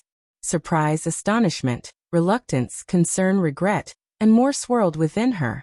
Guan saw through her thoughts, raised his shoulders with a smile, and said, "Don't be dissatisfied. We can play chess again in the future, and you'll have more opportunities." "I fear I may not have much time left," Ji Xiaoyu murmured in a low voice. Guan turned his head to look at her and asked, "So, what do you want to do with the remaining time?" Ji Xiaoyu was the Reincarnation Path Emperor, and the Reincarnation Path Emperor was Ji Xiaoyu. It was only the differing memories that caused her fleeting emotional turmoil. Guan could transfer the memories of this life of Ji Xiaoyu to another person, but that wouldn't separate Ji Xiaoyu from the Reincarnation Path Emperor, because there is only one soul. Moreover, memories and experiences can influence one's character, but one's true nature is determined at birth. Ji Xiaoyu understood this as well, so she never thought about breaking away from the Reincarnation Path Emperor. Her disquiet stemmed from her inability to imagine how her will would return to her original self after this life ended, as she couldn't feel the emotions from her past life memories when recalling them. "What do I want to do? Indeed, I need to give it some thought," Ji Xiaoyu mused. Guan offered no suggestions, letting her think for herself. The two returned to the house, while back in the dojo, the Sun and Moon Netherworld Emperor disappeared from sight, and the onlookers gathered to discuss the chess game that had just ended. Shinshinzi looked toward Guan's loft from a distance, took a deep breath and said, "Your master is no ordinary person." Longqing, who stood nearby, couldn't help but roll his eyes at the remark. "As if I couldn't see it for myself." Longqing's feelings were equally complicated. He was close to Guan, always regarding him as a father, but in his heart, Shinshinzi was stronger. To cultivate with Shinshinzi, he had spent a significant amount of time with him, which resulted in less and less time spent with Guan. Yet the scene just now showed Guan's aura even overpowering that mysterious great cultivator. That was someone even more formidable than immortal Dao fourth layer heaven. Did this mean that Guan could be stronger than his master, Shinshinzi? Longqing suddenly felt this to be absurd, even hard to accept. If this were true, why didn't he cultivate with Guan from the beginning? Longqing's gaze shifted to an Xian, who was walking away in the distance. Suddenly, he thought that an Xian might know something. He must ask. How could someone so close to him hide such a cultivation level? What did it all mean? The altercation between Guan and the Sun and Moon Netherworld Emperor became known in the days that followed, and the words divine thought true immortal remained in people's memories. 3 days later, LV Batian and Ji Hantian came to find Guan. He received them, asking them to sit while he went to pour tea.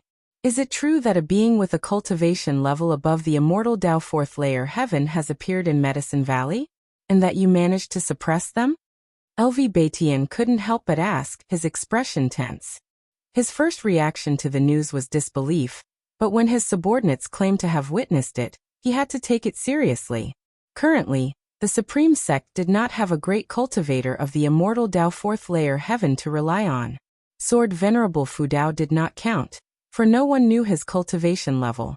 Now, not only had the heaven and earth flying immortal phenomenon occurred, but his most promising, Guan allegedly could suppress such an existence? Impossible. LV Batian found the notion ludicrous, even suspecting that his own training had gone wrong, trapping him in an illusion realm. Ji Hantian's feelings were similar. With Ji Xiaoyu originating from a Ji family house servant, no matter what kind of fortuitous encounters had, it was impossible for him to be so powerful. Since you're already aware, why ask me? Guan responded casually. When he had attained the Xian Yuan Zizai Xian, he decided he no longer needed to disguise himself as before, as long as he did not reveal his true strength. Even the Immortal Dynasty and Holy Court wouldn't suspect that Sword Venerable Fu Dao surpassed the Zizai Xian, and by 2 whole great realms at that. The strongest of them, Sheng Tian, was still striving to reach the Taoist hidden immortal. Hearing Gu An's words, LV Batian and Ji Hantian's eyes widened as they instinctively looked at each other. Ji Hantian signaled LV Batian with a glance, and after hesitating for a moment, LV Batian subtly nodded. Immediately after, Ji Hantian suddenly stood up and swung his palm towards Guan, who had his back to him. But as soon as he moved, he was immobilized, unable to take a step, and he couldn't help but widen his eyes in shock. Guan turned around, holding 2 cups of tea, and walked toward Ji Hantian. As their eyes met, Ji Hantian's were filled with disbelief. As Guan approached him, he sensed an incredibly terrifying presence, as if Gu An's aura could crush him. If there's a next time, you'll die even if I don't lift a finger, Guan stated flatly, looking at Ji Hantian without emotion. Ji Hantian was drenched in cold sweat. LV Batian hurriedly stood and said, "He only wanted to test you.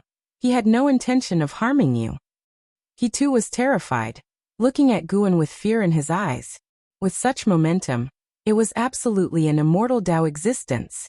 Without any exaggeration, LV Batian had never in his life felt such a powerful aura. As for the terrifying beings like Sword Venerable Fu Dao and Immortal Lord Qiushi, their presence was directed towards heaven and earth, far from LV Batian. This time, it was a face-to-face feeling. Guan retracted his aura and placed 2 cups of tea on the table. He sat down casually, then leaned back in the chair, looking at LV Batian and the other person, asking, "Now that it's confirmed, what are you going to do next?" His tone was casual and he didn't emit an overwhelming aura, but it paradoxically brought an almost suffocating pressure to LV Batian and his companion. They had never imagined this young man could possess such spirit. At the same time, they pondered over Gu An's words, unable to determine his attitude. Was Guan hiding his strength, or did he not mind revealing it? Should they help Guan with the aftermath? Guan was not in a hurry, waiting for them to think. Seeing Guan not rushing them, the pressure on the 2 men increased, and they even began to sweat profusely on their foreheads. LV Batian looked up at Guan somewhat dazed. The Guan that he had tried to take care of and favored over the years turned out to be so powerful. He suddenly thought of something. Could it be that Guan was very strong from the beginning? The more he thought about it, the more likely it seemed. Since he had met Guan, he had never seen him panic. The young man seemed to fear nothing, no matter how tough or treacherous the path. A pursuit of a simple life could be because he was strong enough to have seen the splendor of the world. Could he be Sword Venerable Fu Dao? Once this thought occurred to him, LV Batian startled himself. He looked at Guan, meeting Gu An's seemingly smiling gaze. LV Batian broke into a cold sweat as he thought about his actions over the years, and the suggestions Guan had made. Many things finally clicked together. No wonder he said that he would never reach the unification realm in this lifetime. It turned out that he simply held the unification realm in contempt. Ji Hantian didn't think that much. He was just puzzled as to why Guan was so strong. After all, Guan was a house servant of the Ji family. Ji Hantian had investigated Guan early on, and was certain of Guan's true identity. Could it be that the current Guan was not the same person he knew and had been replaced by a great cultivator? That was the only possibility. How could a junior of over 700 years old be so powerful? Even in Hao had not necessarily stepped into the Nirvana realm to this day. LV Baitian took a deep breath and said, "Regarding your cultivation level, we won't disclose it and won't disturb your life." Ji Hantian came back to reality and quickly echoed him. No longer did he bear his usual haughtiness. In front of Guan, he appeared scared and apprehensive. Guan thought to himself that even if they had said something, it wouldn't matter, but the quietness was welcome. He spoke, "Drink the tea. This tea is a long-treasured favorite of mine." The two men nodded hastily, following up by picking up their tea, but their hands were trembling. 30 minutes later, the two men walked out of the attic, with Guan coming out to see them off. Long Qing, who was chatting with the blood prison great saint, turned his head to look and saw the sect leader and vice-sect leader bowing and scraping to his master, which caused him to frown. Guan watched as the two left, and then turned to Long Qing with a smile. Without waiting for Long Qing to speak, he went straight back into his room and slammed the door shut with a bang. Long Qing opened his mouth, realizing that his master was intentionally avoiding him. It was understandable. Remembering how he used to boast about how strong his second master was in front of his master made his face burn with embarrassment. Elsewhere, LV Baitian and Ji Hantian were traveling on clouds, conversing in low voices. "What should we do from now on?" Ji Hantian asked, his expression complex. He truly didn't know what to do with Guan. They could no longer treat him as a subordinate, but given their past relationship, he felt awkward about trying to flatter Guan directly. LV Baitian looked towards the horizon and replied, "Pretend as if we know nothing of this, and from now on, treat well those who have a good relationship with him.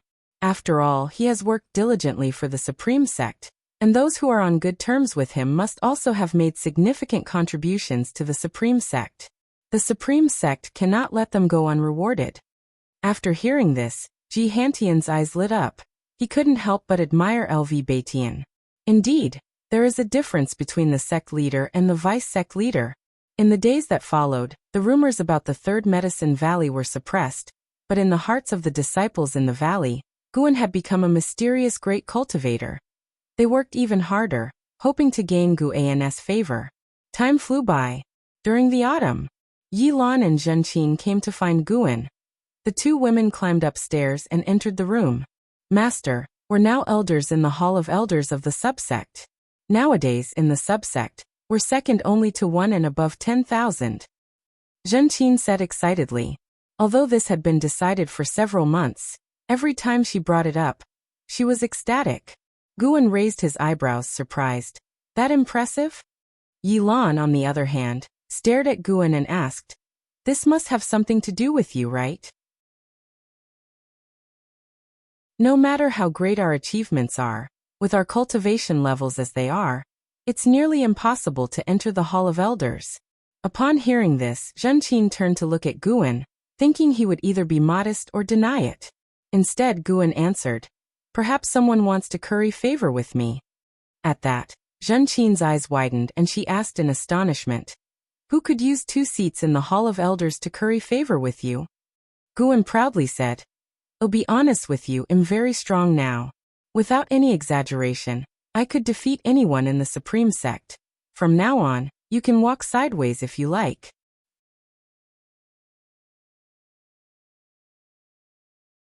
Chapter 419. The power of tens of millions of years for real. You think you can still beat Sword Venerable Fu Dao? Zhen Qin chuckled, teasingly responding to Guan's claim. Guan raised his right fist and declared, "My punch carries the power of tens of thousands of years. Could Sword Venerable Fu Dao withstand it?" "Tui tui tui. Don't talk nonsense. Be careful lest the old master hears you." Zhen Qin suddenly became anxious. After saying that, she stood up, bowed towards the window with her hands pressed together. apologizing on behalf of Guan. Guan watched with a desire to laugh, but did not stop her, simply observing Zhen Qin's performance with amusement. Yi Lan, on the other hand, was not afraid. She had always felt that there was a connection between Guan and Sword Venerable Fu Dao. Gu An's words implied that his relationship with Sword Venerable Fu Dao was extremely good. So good that he could even joke with his superior. This made her quite happy. The better Gu An's relationship with Sword Venerable Fu Dao, the safer she would be in the days to come. After Zhen Qin apologized for quite some time, under Gu An's urging, she sat down again. Guan inquired about their experiences in the Hall of Elders, and the two women did not hide anything. When they first joined the Hall of Elders, they faced much ostracism, and some even publicly humiliated them. However, the next morning, those people came to visit and apologized. After that, the Hall of Elders changed its attitude towards them, treating them very well. Yi Lan took this opportunity to grow her influence, and to her surprise, rather than being suppressed, the Hall of Elders even paved the way for them. So, Yi Lan concluded that someone must be helping them from behind. After much consideration, the only person they could think of who was capable of doing this was Guan. In the Supreme Sect, there were numerous women with more outstanding looks and higher cultivation levels than them. None of the great cultivators on the immortal path were interested in them, so it was easy to figure out the answer. From now on, perform your duties in the elder seats without worry, and don't feel too much pressure. If you encounter something you can't solve, come to me. Guan spoke earnestly. This was something the old him would never have said. Not because he had become more powerful, but because Ji Xiaoyu's situation had made him realize that the time left for those around him was not long. He had billions of years, even more of lifespan, but others were different. 100 years flew by in an instant. And how many centuries could a person live? In times of great chaos, it was possible that while he was distracted, the people he cared about might be enduring hardship. Why not be more open-hearted? Yi Lan responded, "Don't worry, we'll come to you." Zhen Qin nodded in agreement as well. They began to talk about interesting stories from their subsect. Guan listened intently, occasionally laughing genuinely. As dusk approached, Zhen Qin left, while Yi Lan decided to stay one more night before leaving. Night fell. While watching Guan read, Yi Lan casually asked, "Brother, what do you think of Miss Ji?" Gu An's gaze remained fixed on the green hero travelogue he was holding as he countered. Why ask so suddenly? The atmosphere downstairs had become unnatural again. Ji Xiaoyu was eavesdropping. Actually, I think you two are quite a match. With her talent, instead of enjoying fame and fortune, she stays in Medicine Valley, which is clearly for you. Yi Lan spoke softly, her eyes fixed on Guan, seemingly observing any change in his expression. Guan replied, "I know." Upon hearing his answer, Yi Lan's gaze flickered. Guan looked up at her and said, "Her reasons for staying include me, but there are other reasons as well. In life, especially for a cultivator, there are more important things to pursue, right?" Yi Lan smiled at his words, saying, "Yeah, in my 40s all I was concerned about was you, enchained by emotions. Now I have more to pursue. Rather than some nominal reputation, what matters more to me is that we are both alive and can keep each other company." She paused, then added, "Actually, I brought her up because I hope you, brother, would seriously consider her feelings. I can't accompany you forever. It's best if you don't cling to the past and keep forming new relationships, whatever those may be. At the very least, this will make you less lonely in the future."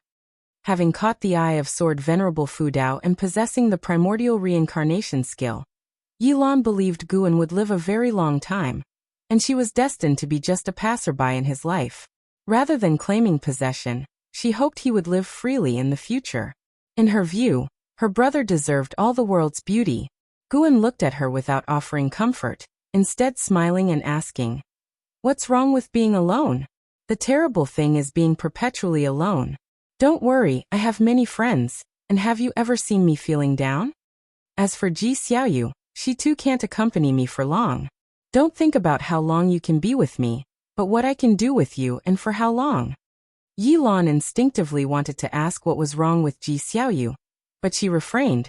realizing that if even Guan couldn't solve the problem with Ji Xiaoyu, what could she do? There was no need to spoil her brother's mood. That's true. I'm just a mortal whose life is blessed by association with you, brother. Yi Lan covered her mouth and laughed. Her comment seemed jesting, but it was earnest. Without Guan, she would not have her current status and power, and might well have died hundreds of years earlier. Every additional day she lived, she owed a bit more to Guan. At least, that's how she saw it.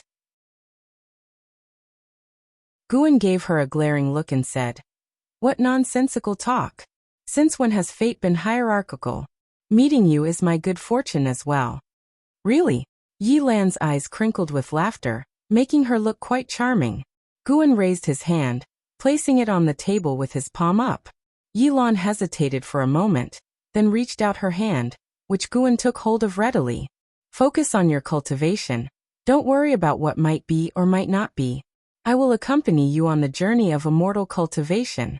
If we don't reach the immortal realm in this lifetime, I will find you in the next. Even if you've forgotten me, it's enough that I remember you." Guan stared into Yi Lan's eyes, speaking earnestly. Yi Lan's eyes widened. It was the first time she had heard Guan make such a pledge. "Brother," Yi Lan said emotionally, her gaze filled with tender affection for Guan. Guan casually drew out a book, asking, "This is a book I've been working on recently. Want to take a look?" Yi Lan's attention shifted to the book's cover, and she saw 3 characters. Dream of the Red Chamber. As autumn was drawing to a close, one day, Guan rode down from the transmission array platform on the back of the Blood Prison Great Saint, with an Xian following by his side. Suddenly, a figure charged over and blocked the way of the Blood Prison Great Saint. It was Longqing. He looked at Guan with a face full of anger, and in his eyes, there was also a sense of grievance. Guan sat on the Blood Prison Great Saint's back, his gaze lazy, and said, "What do you really want?" An Xian looked at Longqing and found it amusing but held back her laughter. If it had been before, she might have spoken for Longqing. However, she had experienced Longqing's swagger too, feeling that this youngster's temperament indeed needed tempering. "Look how honest and Shengtian from Mystic Valley is." Facing Guan's gaze, Longqing opened his mouth, but didn't know how to express his feelings. The Blood Prison Great Saint wouldn't indulge him and said, "Don't get in the way. Someone has already taught you cultivation, yet you still want the master to teach you?" Longqing's face turned entirely red, and he was at a loss for what to do. After all, Guan had raised him himself, and he didn't make things difficult for him but said, "In fact, you harbor a starting point that others do not have, and one could even say that you are already strong. It's just that you haven't discovered it yet. Rather than blindly striving to get stronger, what you should do is take a deep breath and understand yourself." From a distance, Shen Xinzi was eavesdropping and pondered upon hearing these words. He had long noticed that Longqing was no ordinary individual. Without a trace of spiritual power, Longqing's physical strength and qi blood surged rapidly. In terms of spiritual power, Longqing was worthless, but when it came to the growth rate of true strength, he was definitely a rare talent in the world. Could it be that Longqing truly harbored a power even he hadn't noticed? After hearing Guan's words, Longqing was shocked, unable to tell if what Guan said was true or false. An Xian and the Blood Prison Great Saint both looked at Longqing with astonishment. They wouldn't believe Guan would lie. "Do I really still have potential?" Longqing couldn't help but ask, his face showing both nervousness and anticipation. Guan dismounted and walked up to Longqing, resting his right hand on Longqing's shoulder. Instantly, Longqing's face turned pale, and his body began to tremble. "How does it feel?" Guan asked. Longqing clenched his teeth and said, "It hurts a bit." It was more than a bit. He felt like his body was about to fall apart, but he couldn't show weakness in front of his master. He was puzzled in his heart and didn't know what his master was doing. Testing him? A smile appeared on Guan's face. As soon as he smiled, Longqing's complexion turned deathly pale, and his body trembled even more violently, even his lips quivering. Large beads of cold sweat broke out on his forehead. At that moment he felt his body no longer belonged to him. He even felt his body had decayed, as he lost sensation, and his mind went blank, devoid of all thoughts. An ex-Xian saw something was amiss with him and took 2 steps forward, but she still restrained her concern. How could the master possibly harm Longqing? Guan withdrew his hand, and Longqing immediately collapsed to the ground like a lump of mud. He instinctively looked up at Guan, his eyes filled with fear. Passing disciples gave them curious or puzzled looks, thinking that Guan was disciplining Longqing, unaware of what offense Longqing had committed. Guan looked down at Longqing and asked, "What did you just feel?" Longqing took deep breaths, struggling to raise his head, and said with an afraid look, "I felt like I was about to die." "But you didn't die." Guan stared at him with an indifferent gaze that made him feel afraid, causing him to subconsciously lower his head. Just now, if it were a Mahayana cultivator, they'd have been reduced to ash. Guan left these words behind and then walked past Longqing.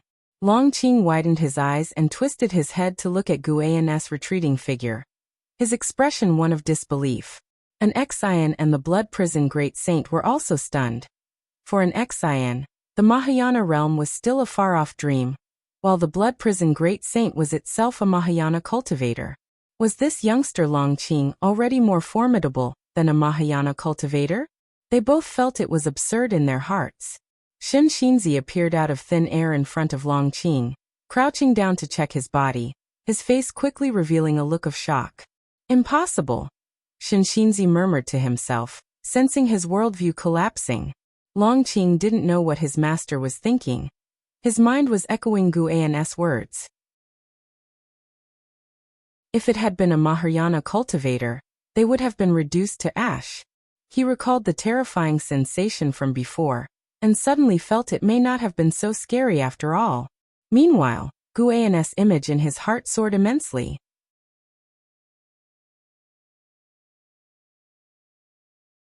Chapter 420. The power of the past. Since being informed of his potential by Guan, Longqing stopped cultivating his physical body. Instead, he began to settle his mind and feel the foundation of his own being. Shen Xinzi had no objections to this. Shen Xinzi felt that he was not worthy to teach Longqing. He appeared calm on the outside, but was very lost at heart. Having stayed in the Third Medicine Valley for hundreds of years, he had seen through nothing and learned nothing. Autumn gave way to winter. Snow fell from the sky, plunging the great heaven and earth into an expanse of whiteness. That day, after the morning exercises were over, Guan stood by the wooden rail admiring the snowscape. The snowflakes landing on his body turned into mist, swirling around him. His eyes were fixed on the garden, but his divine thought was cast towards outer heaven. An anomaly had appeared in the reincarnation vortex. After Guan's breakthrough, the reincarnation rules within the vortex had been constantly changing. He couldn't tell whether it was because of him or simply a coincidence. It was likely due to his traveling back and forth through the reincarnation vortex. He had caused a great upheaval in a universe's path, which in turn affected the reincarnation vortex. He wasn't worried, though. Even the greatest anomaly in the reincarnation vortex would hardly pose a threat to the Xianyuan Zizai Xian. He speculated that beings from other universes would come to the great heavenly spirit land, which was undoubtedly a disaster for the great heaven and earth. While he was contemplating, an ex-Xian arrived at his side. She mentioned Longqing. The boy had been sitting still under the mystic pure tree for a month, and she was afraid he might go mad. "It's fine, it's not been that long. Sometimes it's good to think things through," Guan said casually. Longqing was born in the Nirvana realm. Guan had merely sealed his cultivation level. Now, it seemed that Longqing was rapidly growing stronger when, in fact, he was merely recovering his original strength. After hearing this, an ex-Xian couldn't help but ask, "Master, how high is his potential really? How does it compare to my senior and junior brothers?" Guan replied, "In terms of innate talent he is stronger, but your senior brother has a sharper intuition." In Guan's eyes, what was truly terrifying about and how was his intuition? Not only did he cultivate quickly, but he also had an astonishing understanding of spells and divine skills. He had been imprisoned by the immortal dynasty, but had not delayed his cultivation at all. And he was not far from reaching the Nirvana realm. He even anticipated the commotion and how it would cause in the immortal dynasty once he reached the Nirvana realm, and looked forward to it. That amazing. An Exian widened her eyes in astonishment. Before Guan had revealed Longqing's potential, she had always had sympathy for him. What use was physical strength without spiritual power? Then why? An Exian asked cautiously. Guan glanced at her and chuckled. You're right, I'm intentionally forging him. Just as she thought. An Exian knew that Guan was an expert in the sealing technique. The blood prison great saint was an example. A mighty Mahayana being suppressed to such a state, and others were completely unaware of Guan's sealing methods. Suddenly, she felt relieved and said with a laugh, this kid is already arrogant enough. Without restrictions, he could make a huge mess indeed. Guan looked up, noticing that the reincarnation vortex was changing, expanding rapidly. While an Exian was still pondering Longqing's temperament, figures emerged from the reincarnation vortex, all humanoid but with demonic qi, ghostly energy and demon energy. They quickly lined up, turning their gaze towards the great heavenly spirit land. Their cultivation levels were high. Although none were free immortals, the weakest among them were Tao Void mysterious immortals. Guan could sense that free immortals were rushing here from the reincarnation vortex. He couldn't help but calculate the major trends of the world, and the images of the future came into his vision. He saw some troubling scenes. Destiny, huh? Guan thought to himself but outwardly nodded along with an Exian, talking about Longqing. After a long while, an Exian bid her farewell, and did not disturb Guan any further. Guan continued to watch outer heaven. He saw the Holy Court and the Immortal Dynasty dispatch a large number of cultivators to investigate. The three forces coexisted under the outer layer of light without clashing, at least for the time being. Further probing would be needed later on. Guan turned and flew towards the outer gate city. He was preparing to release the immortal cultivation version of Dream of the Red Chamber, following the romance of the Three Kingdoms. Many in the immortal cultivation world awaited Pan's fine work with anticipation. Writing was no longer a source of profit for Guan. Instead, he was more interested in sharing and reminiscing, passing down the works of earth literature to the immortal cultivation world to have beings remember for him. An ancient hour later, Guan left the book collection hall under the respectful farewell of its disciples. He decided not to leave the city immediately, choosing instead to continue wandering the streets. Strolling through the streets was also his hobby. By glimpsing the cause and effect of passers-by, he could further enhance his understanding of fate and destiny. As always, Guan would encounter acquaintances. Although his mindset had changed, his attitude towards others had not. He remained friendly and enthusiastic. Gradually, Guan arrived near the heavenly repair platform. From a distance, he saw many people gathered around the heaven-cutting axe. Even on the platform, there was a heaven and earth flying immortal, who concealed his cultivation and appeared very ordinary, unable to draw attention, at least on the heavenly repair platform. Zuaijian stood steadfast beside the heaven-cutting axe, straight as a rod. Like a faithful devotee, he had not brought any benefit to Guan, but his dedication and perseverance moved him. After all, the stronger Zuaijian became, the more he underscored the might of the sword Venerable Fudao. Guan stepped onto the heavenly repair platform, making his way through the crowd towards the heaven-cutting axe. Even on the platform, Guan would encounter acquaintances, necessitating some small talk. By the time he reached the heaven-cutting axe, half an incense stick's time had passed. Zuaijian saw Guan and smiled, a rare sight on his stern face. He greeted Guan proactively, asking, "What brings you here today?" Guan replied, "I've been to the book collection hall." Zuaijian's eyes lit up as he asked, "Could it be a new book?" He knew that Guan was the author of Investiture of the Gods, of which he was a dedicated reader. It was the work he read the most, but he also greatly enjoyed Journey to the West and Romance of the Three Kingdoms. Guan did not conceal anything and nodded in response, which thrilled Zuaijian. At that moment, a cultivator who had been trying to pull out the heaven-cutting axe failed. He released his grip, stepped back 3 paces and remarked with emotion, "The legacy of Sword Venerable Fudao truly is not easy to obtain. Even I, a wandering immortal, could not succeed." Wandering immortal? A stir went through the crowd, and someone complained in a low voice, Can this legacy really be obtained by someone? As soon as these words were spoken, he faced criticism from those around him. Couldn't you feel the sword intent of Sword Venerable Fudao when you were on the platform? That's right.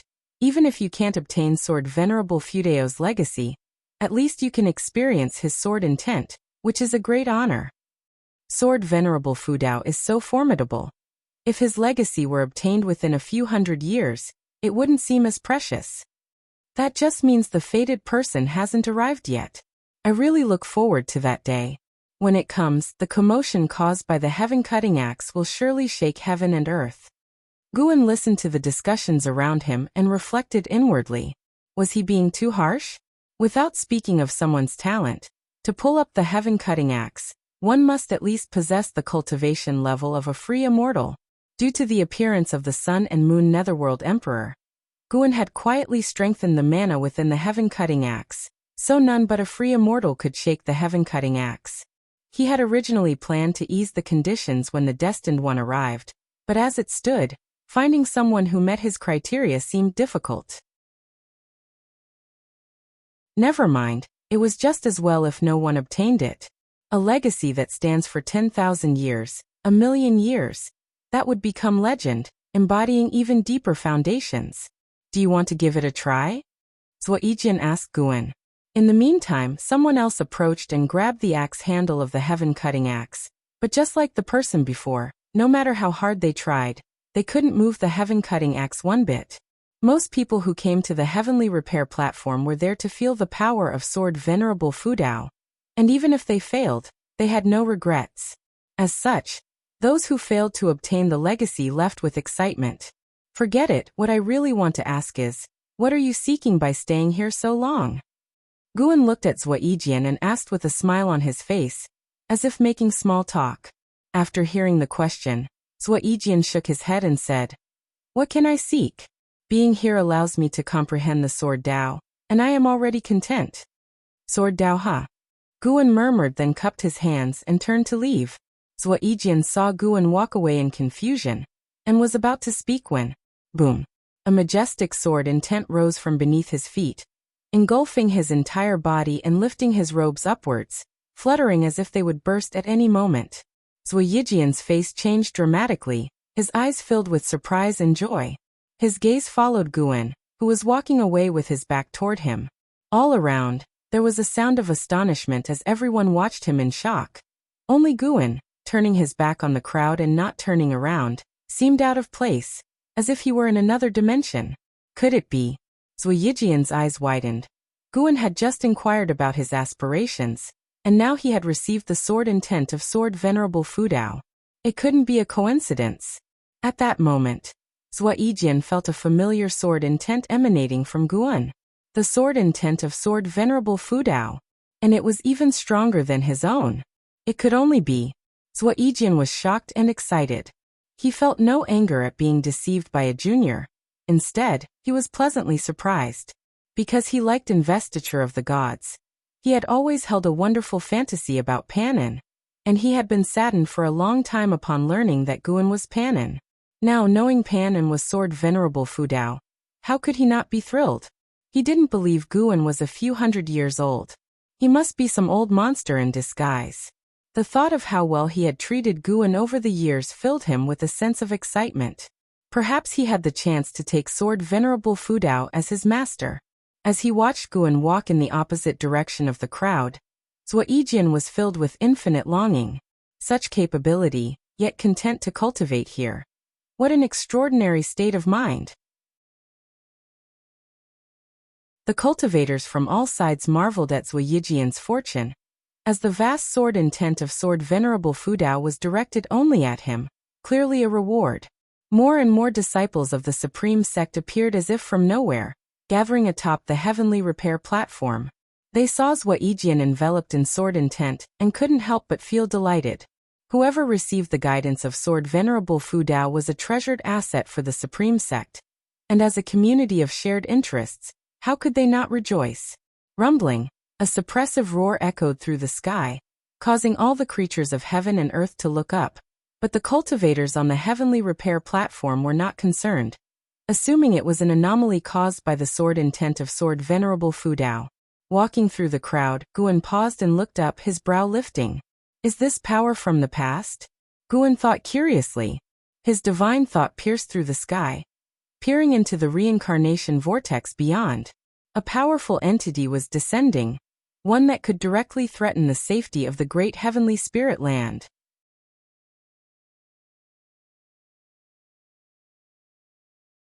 Chapter 421.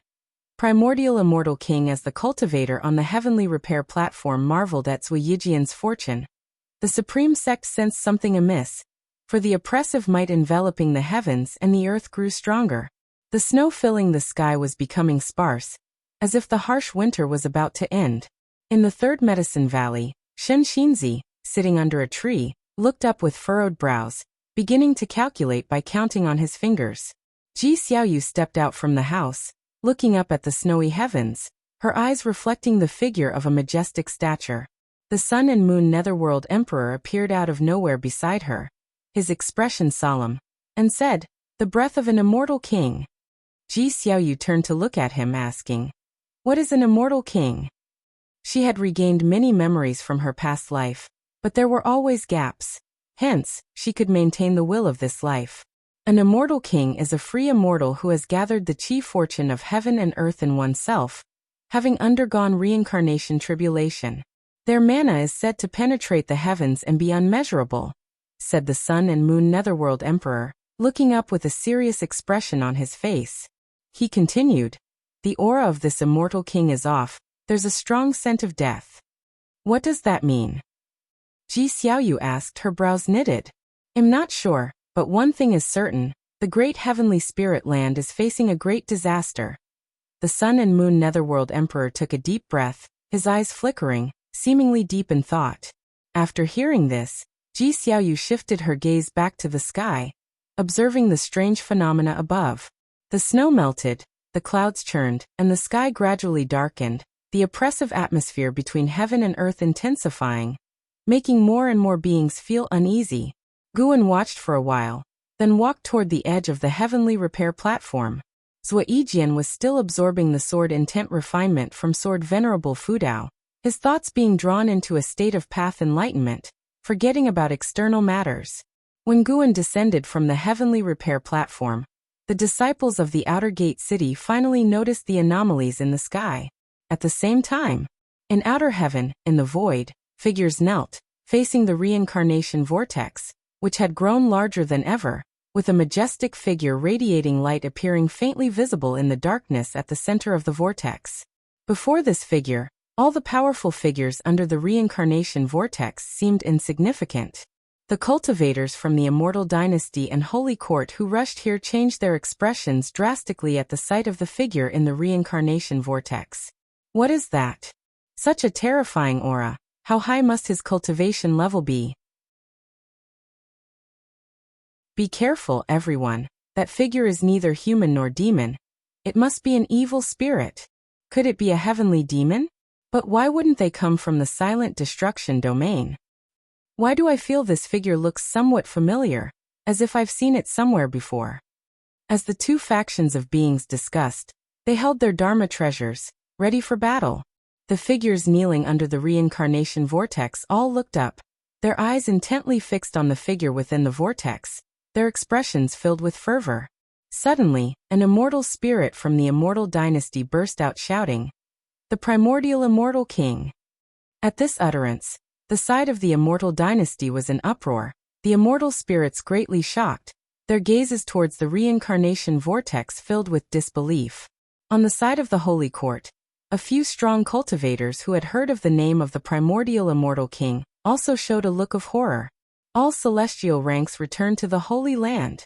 A commanding voice echoed in the void, and upon hearing it, the cultivators of the Holy Court turned around and left. Within 3 breaths, all the cultivators of the Holy Court had returned to the great heavenly spirit land. Seeing this, the immortal spirits became increasingly agitated. Is it truly the primordial immortal king? He's still alive. So Yuanshu ancestor created the reincarnation vortex to welcome the primordial immortal king. No, don't you feel that something is off about his aura? But that is the primordial immortal king. No matter what form he takes, he is forever the immortal king of our immortal dynasty. How many years has it been since the birth of the Holy Court? The immortal dynasty has not seen a true unifier of the world. The immortal spirits were overtaken with excitement, though a few showed worried expressions on their faces. Just then, the primordial immortal king within the reincarnation vortex began to move.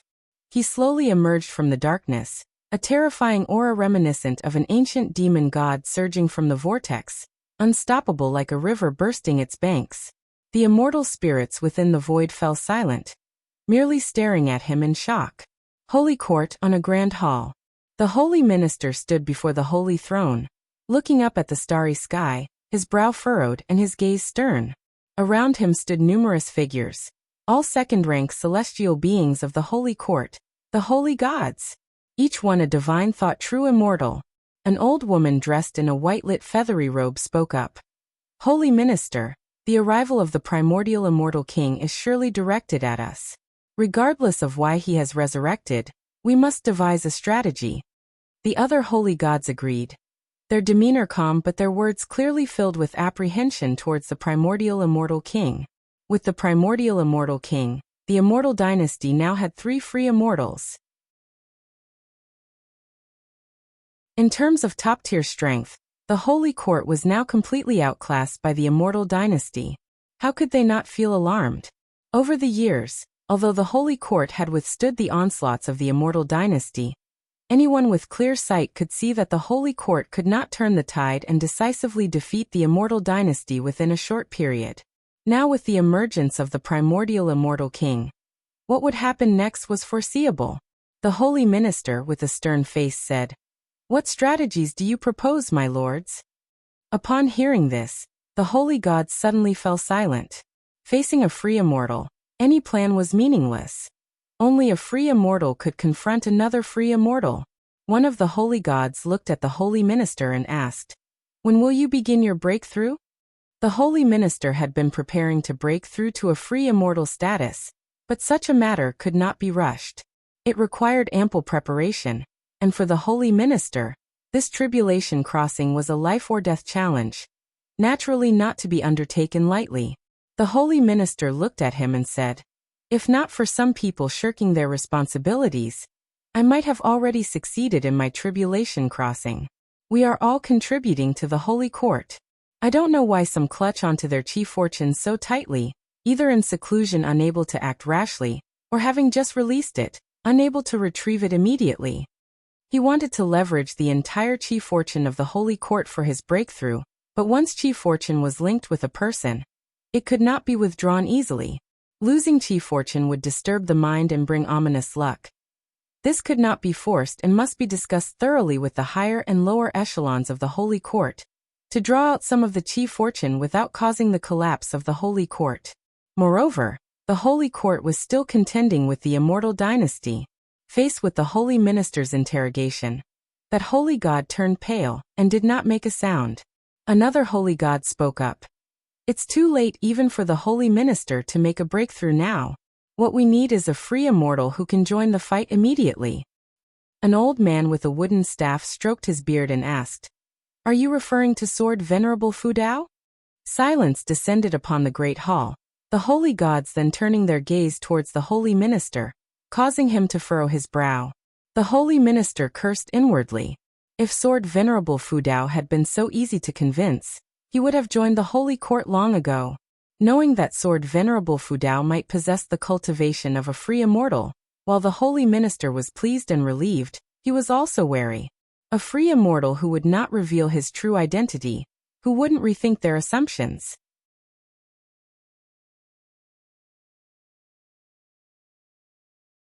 Chapter 422 I give you a chance with a knife. As the holy minister hesitated, the primordial immortal king stepped out of the reincarnation vortex and presented his image before the immortal spirits.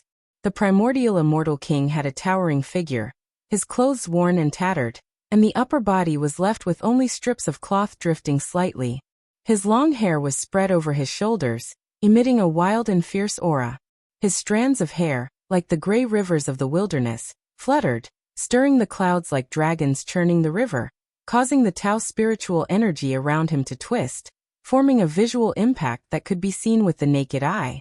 He seemed to come from ancient times, as if he had traveled from the source of the river of time, arriving at the great heavenly spirit land with an oppressive aura that stifled all creatures. The immortal spirits looked at him, their eyes filled with reverence and anticipation. Beneath the reincarnation vortex, figures radiated an aura similar to that of the primordial immortal king, silent and chilly. Seeing the primordial immortal king, they were not shocked but rather excited. They seemed to know what was about to happen, and were ready to participate.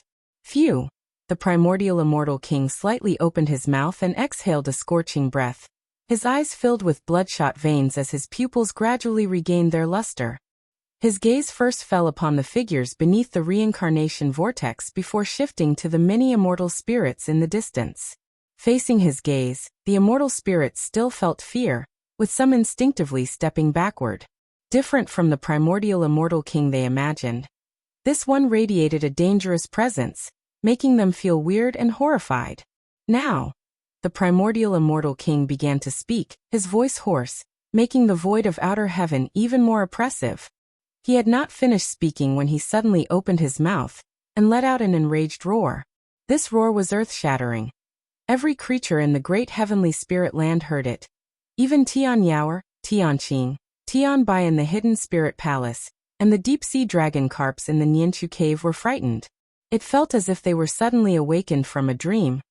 The roar of the primordial immortal king, not just a sound wave, but a soul impact.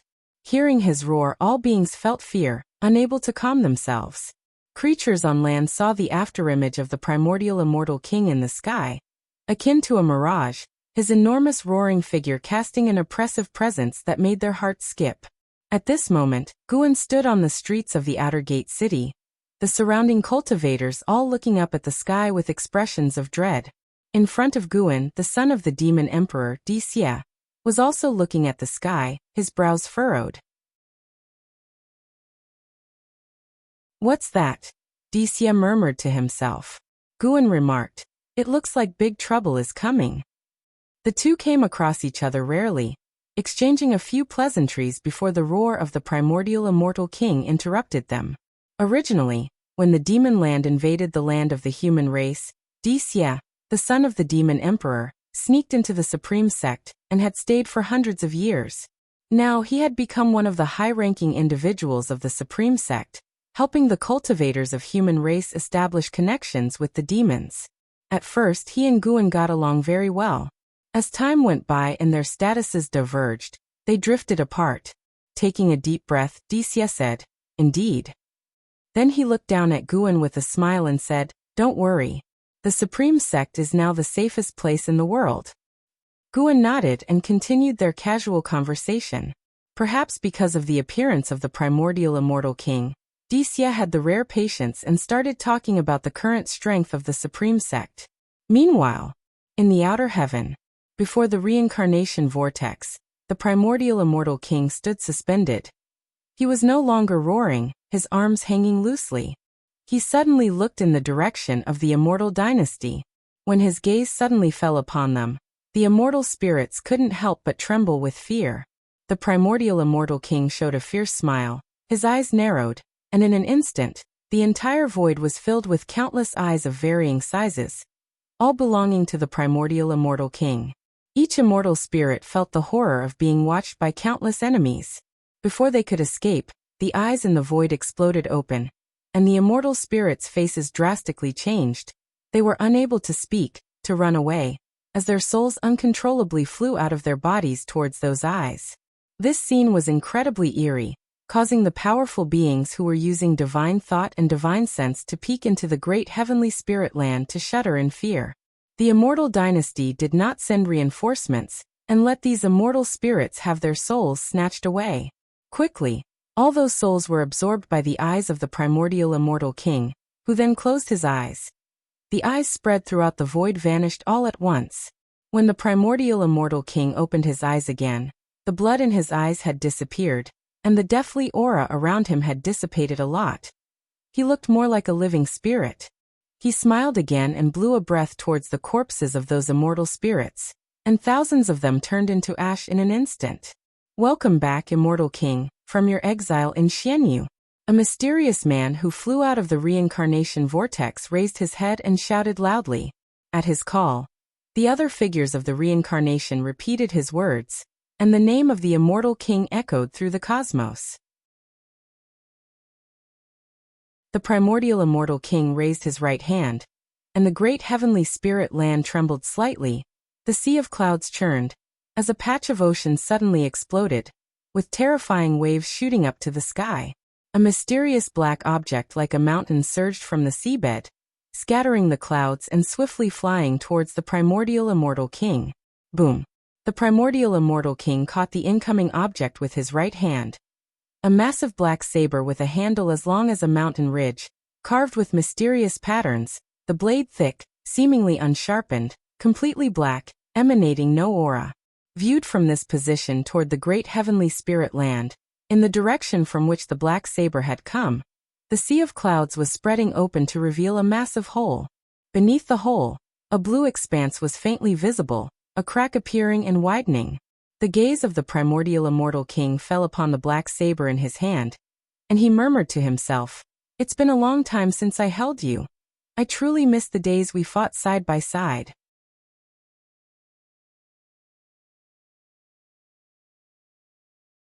Chapter 422, Giving you a chance with a knife_2. He lifted the black broadsword and swung it gently, stirring up the mana that shook the outer layers of the sky, and also caused the reincarnation vortex behind him to twist and ripple. This spectacle made the figures within the reincarnation even more excited, continuously shouting the name of the immortal king. There was a tumult in the sky, while the great heaven and earth was dead silent, as if all living beings were afraid of disturbing them. No one dared to come out, and even less dared to shout. The primordial immortal king raised the black broadsword high, completely releasing his own momentum. It was the momentum of someone standing at the pinnacle of the 9 heavens of the immortal path. Even the Yangxian emperor had never shown such momentum.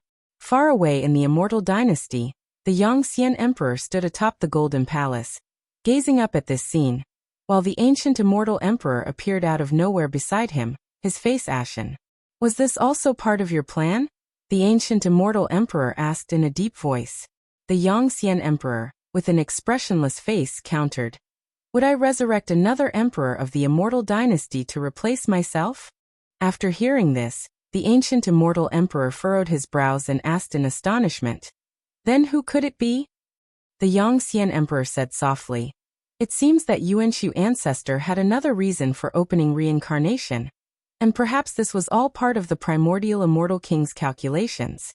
The immortal dynasty and the holy court were in turmoil, creating chaos in the heavenly secrets. His resurrection now might not be impossible. Upon hearing this, the ancient immortal emperor's eyes showed a hint of worry. The momentum of the primordial immortal king was indeed too strong, so powerful that even he, as a free immortal, felt a chill in his heart. How could he not worry? The most critical point was that following the resurrection of the primordial immortal king, it was not the holy court but their immortal dynasty's immortal spirits who were the first to suffer. This was a very dangerous signal. Could it be a plot by the holy court? But that shouldn't be. How could they achieve such a feat? The ancient immortal emperor muttered to himself. The Yangxian emperor did not reply, but in his eyes, there was no sign of worry. Instead, there was a will to fight. Ever since he took the throne of the immortal dynasty, people have often compared him to previous immortal emperors, with the primordial immortal king, the founder of the immortal dynasty, being an existence he could never surpass. He had more than once imagined, if he and the primordial immortal king existed in the same era, who would have the last laugh? He was full of confidence in himself. Even when facing the long unbeatable Shengtian, he was confident, for he was much younger than Shengtian. Even though the primordial immortal king's current momentum was strong, the Yangxian emperor did not fear, his heart burning with fighting spirit. On another side, the holy court, currently discussing strategies, the holy ministers and holy gods were astonished that the primordial immortal king had actually annihilated that group of immortal spirits. What was going on? One of the holy gods looked towards the holy minister, and couldn't help but ask, Was this your arrangement? The holy minister looked towards the sky, shook his head slightly and said, "It has nothing to do with me. I fear that changes are about to arise."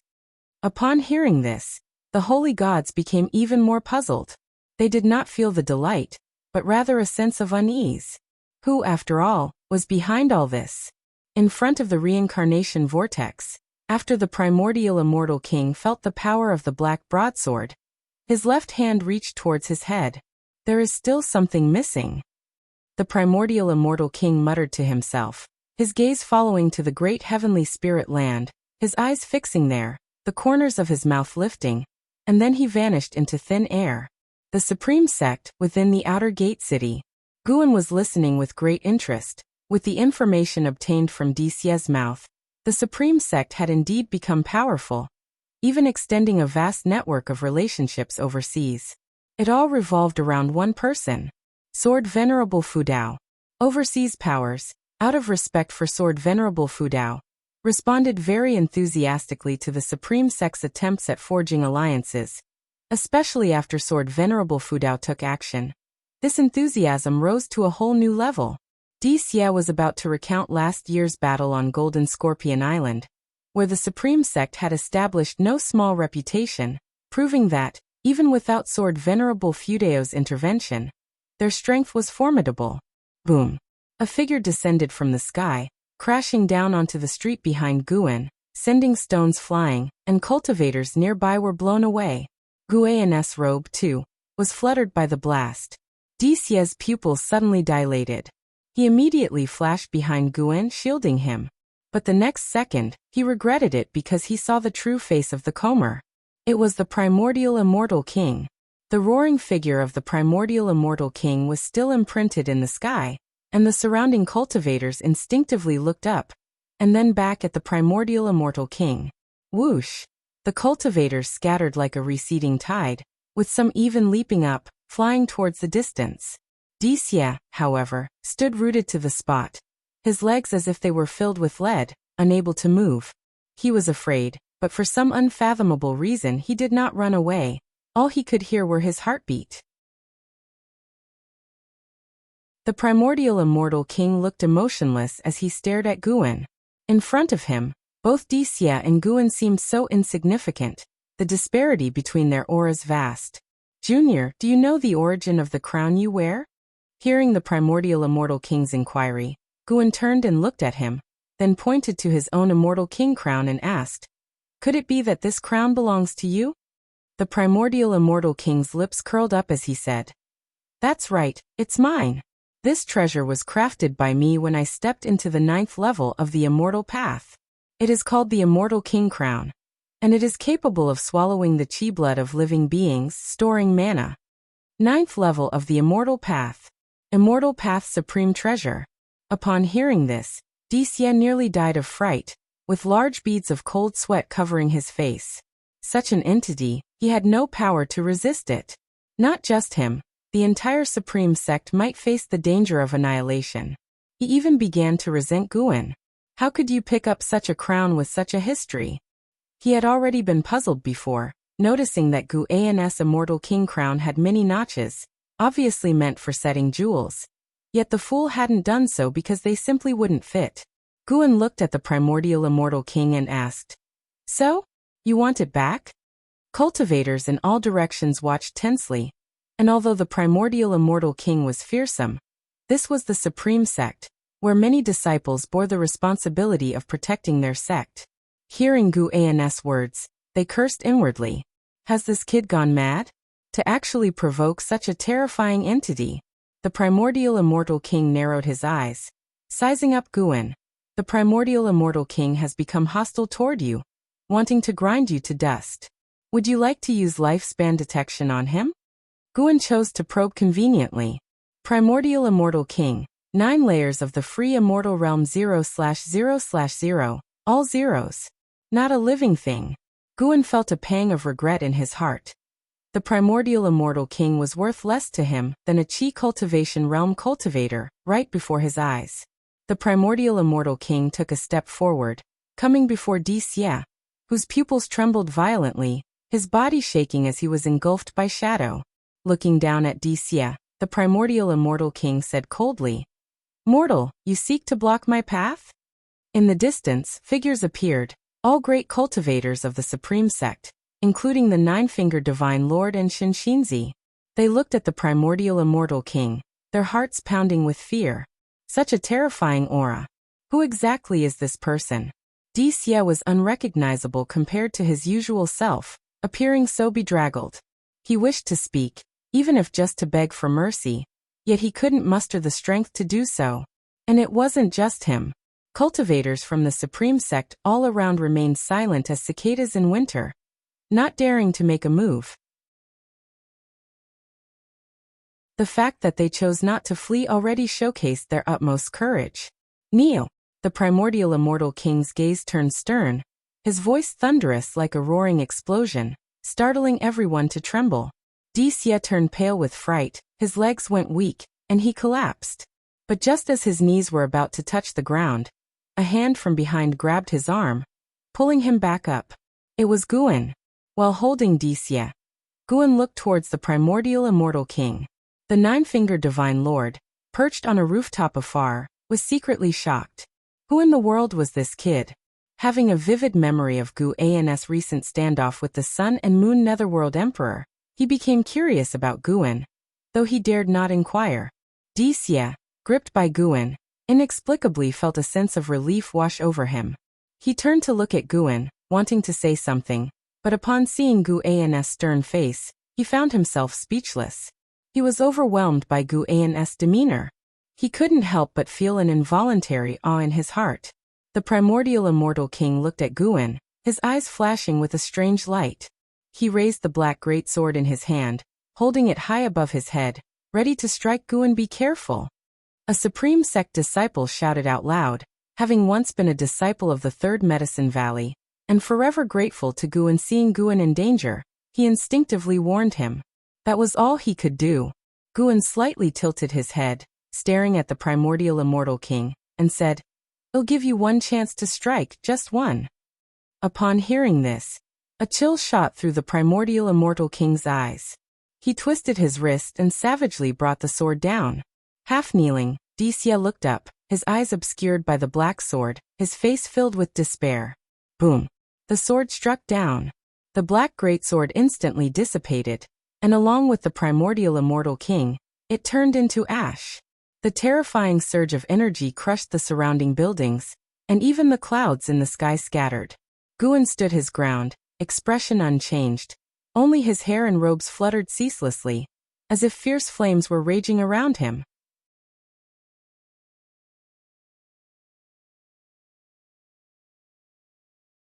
Chapter 423 I am Sword. Venerable Fu Dao. With the primordial immortal king turning to dust, the whole world seemed to suddenly quiet down.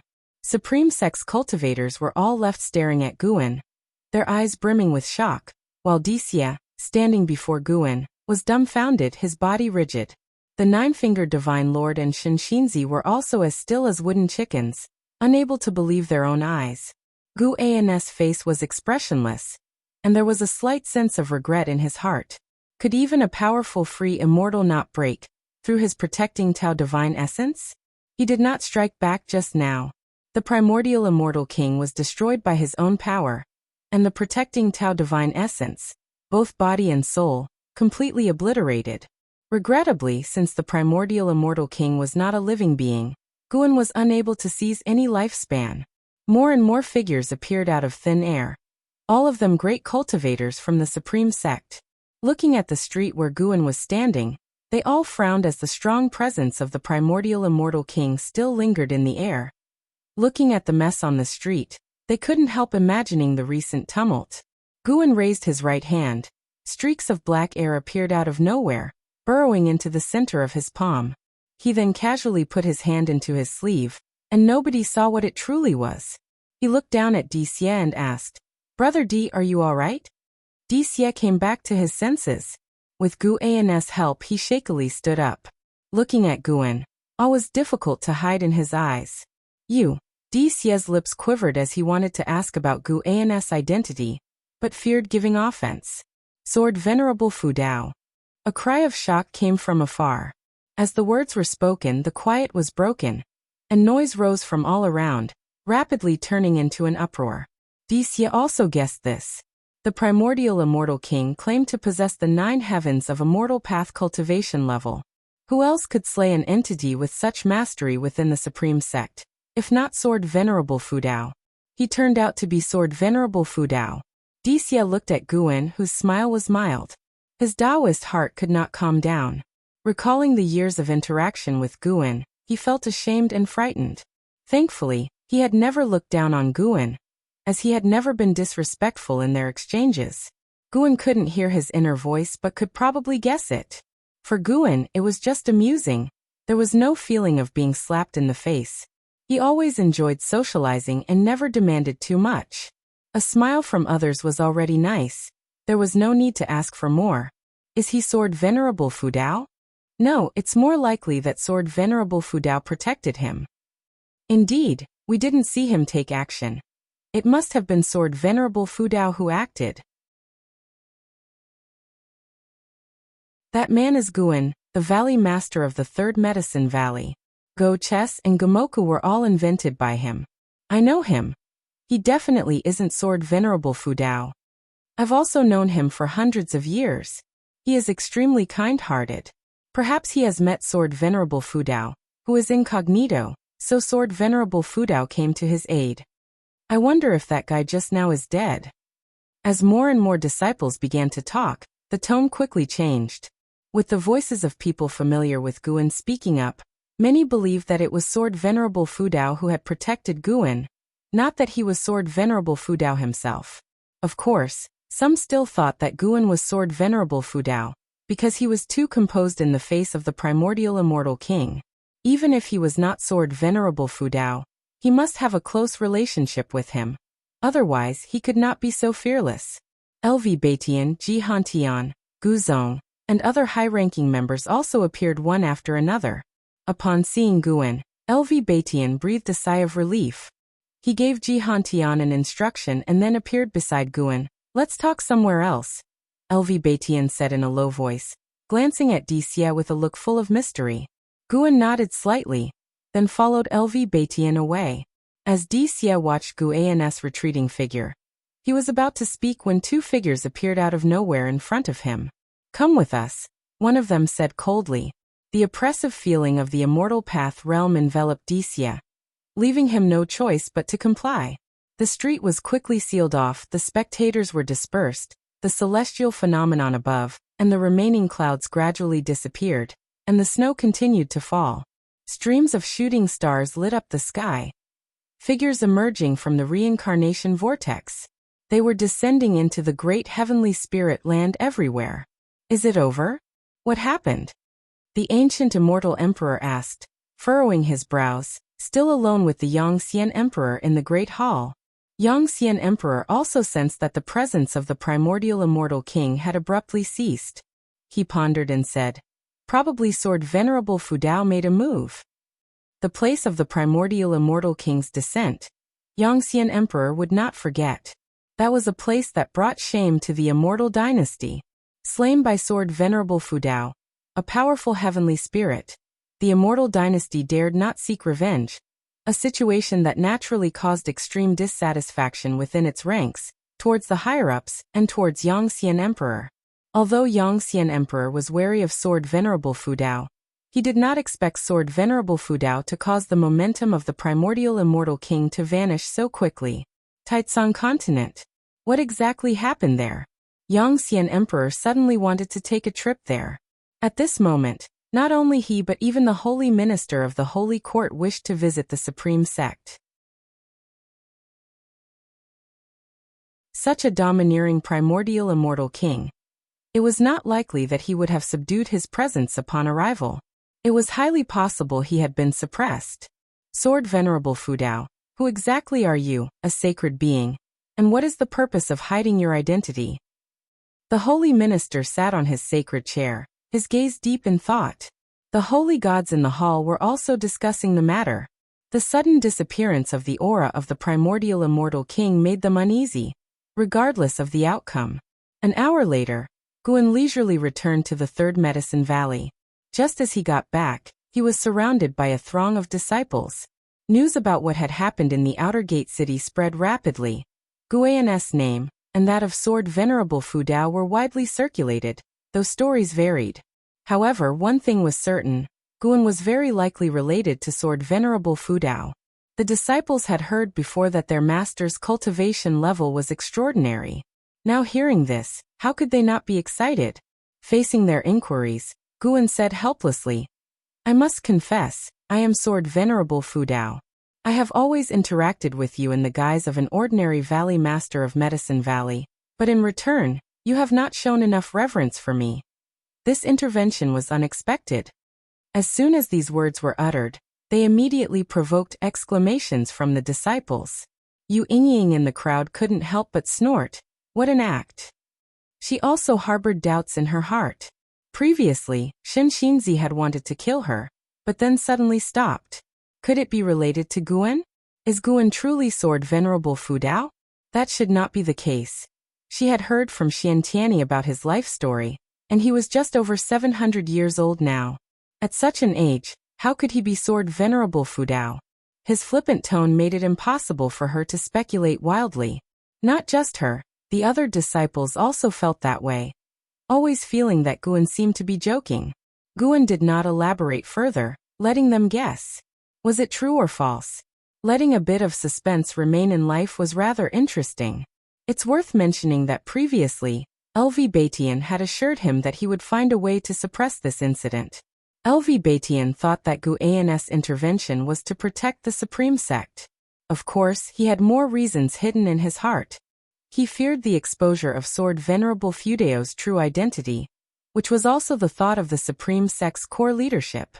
If other powers learned of Sword Venerable Fu Dao's true identity, that would not be good.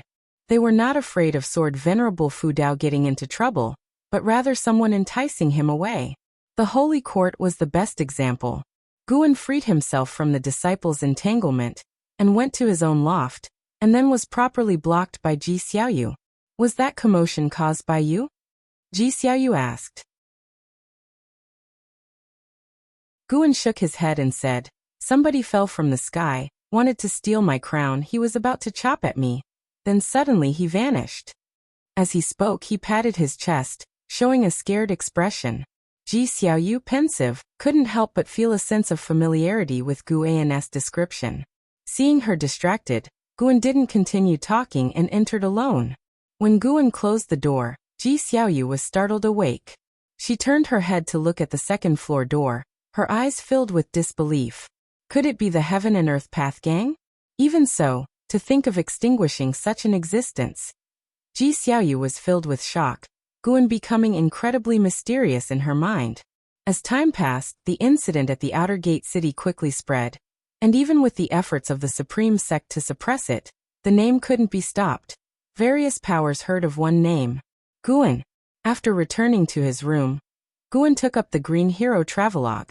He could feel that the followers of the primordial immortal king had all descended to the mortal world, and they were going to bring disaster. He had no interventionist ideas, because this disaster would cause the immortal dynasty and the Holy Court to temporarily cease hostilities, which was actually a good thing. The immortal dynasty and Holy Court's war affected even more creatures. Moreover, with Guan's current insight into the laws of fate and karma, he could see farther calamities. No matter how he intervened, the fate of the great heavenly spirit land would never disappear permanently. There is birth and death, fortune and misfortune. These are the laws of all things in great heaven and earth. After the extinguishing of the primordial immortal king, the winter snow fell even heavier. In the following days, more and more people came to the Third Medicine Valley for go games and visits to see Guan. Guan didn't meet with strangers. He continued to linger in his various medicine valleys, harvesting medicinal herbs. When he went to the Nianchu cave, Tian Yaoer and the other two girls inquired about the roaring of the primordial immortal king. He comforted them briefly, and then began to give them guidance in their cultivation. Life was quite busy. Apart from picking medicinal herbs, Guan also had to teach Tian Yaoer, Tian Qing, Tian Bai, and an Xian. Aside from that, he had to take time to cultivate and nurture his body. In the blink of an eye, the spring festival arrived. On the morning of the spring festival, Guan made a trip to the inner Sex city, drinking with Wu Ju at an inn while listening to a storyteller talk about overseas matters. That immortal Lord Qin is said to be an ancient great power from 10 million years ago, resurrected from reincarnation, needing to devour the souls of countless immortal cultivators to reconstruct his body. The storyteller's tone was filled with emotional provocation. Even Guan and Wu Ju were captivated by his words. Wu Ju turned his head to look at Guan, curiously asking, "What exactly is your relationship with Sword Venerable Fu Dao?" Guan glanced at him and said, "I am Sword Venerable Fu Dao. What do you mean by what relation? How could that be? I've watched you grow from the foundation establishment realm to today. If you are Sword Venerable Fu Dao, then I must be the Yangxian Emperor." Wu Ju exclaimed with wide eyes. Guan's gaze followed to the stairway entrance. Someone was coming up. Yangxian Emperor, Free Immortal Realm Level 16, 908, 922/50, 000, 000/100, 000000.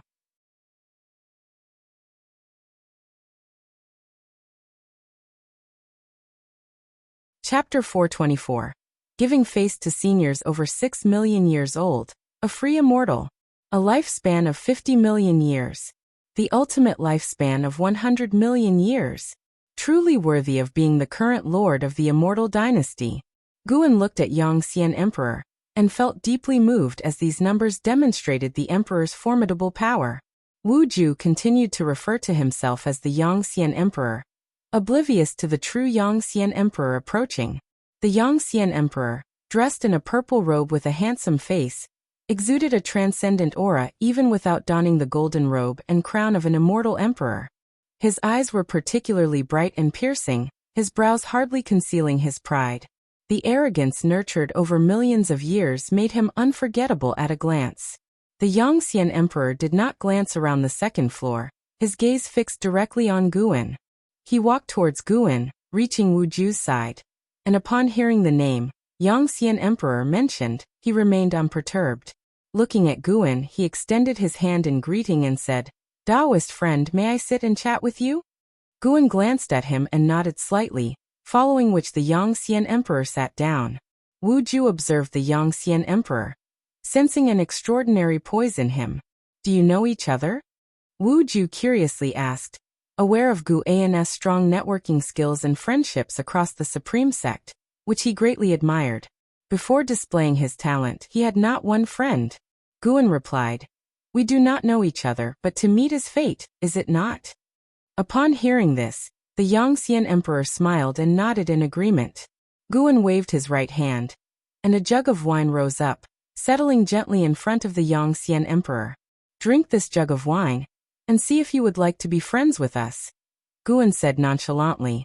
Previously, when Qiushi Immortal Lord had come to trouble him, even if not arranged by the Yangxian Emperor, as the Lord of the Immortal Dynasty, he couldn't disassociate from the causal relations.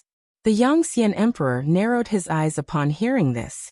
Naturally, he wasn't going to drink the wine, but Guan's intention was to constrain him. Facing Guan, he could only discern that Guan's cultivation level was in the nascent soul realm, unable to spot any loopholes. If Guan truly was Sword Venerable Fu Dao, their gap in cultivation level was undoubtedly enormous. He hesitated for a moment before opening the jug and lifting it, beginning to drink heartily. Wu Ju looked skeptically between Guan and the Yangxian Emperor, witnessing for the first time Guan putting someone in a difficult position. Who is this person? Could he be a scion of a family that had offended Guan?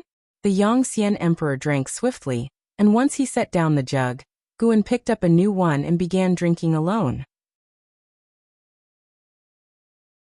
Seeing this, any trace of discomfort in the Yangxian Emperor's heart instantly dissipated, a smile appearing on his face. Adversaries should resolve and not agitate conflicts. He and Sword Venerable Fu Dao had no direct enmity. Qiushi Immortal Lord had acted rashly. Although this incident had cost him face, Sword Venerable's power was enough for him to concede some face. Though he was proud and considered his talent unparalleled in the world, he was only several million years old, and beings like Sword Venerable Fudao had likely lived tens of millions, or even hundreds of millions of years. He should yield some respect to his predecessor. After finishing his drink, Guan put down the jug and started making casual conversation with the Yangxian Emperor. The two tactfully avoided revealing their true identities, acting as if genuinely curious about each other. Wu Ju joined in, guided by Guan, and they returned to discussing the Yangxian Emperor. Wu Ju admired the Yangxian Emperor, who had faced interventions from the Holy Court during his tribulation crossing, and had boldly initiated war. Perhaps it was a calculated move, but it was done openly, which he liked about the Yangxian Emperor. For some reason, Guan felt like he was being scolded. Little bastard, who says he isn't straightforward and honorable. The Yangxian Emperor, however, was all smiles, finding Wu Ju more and more agreeable. The three drank and chatted, growing familiar with one another, when Guan sighed. I feel like we were born in the wrong era. Why does it seem like our generation always faces endless tribulations? Wu Ju nodded, sharing the sentiment.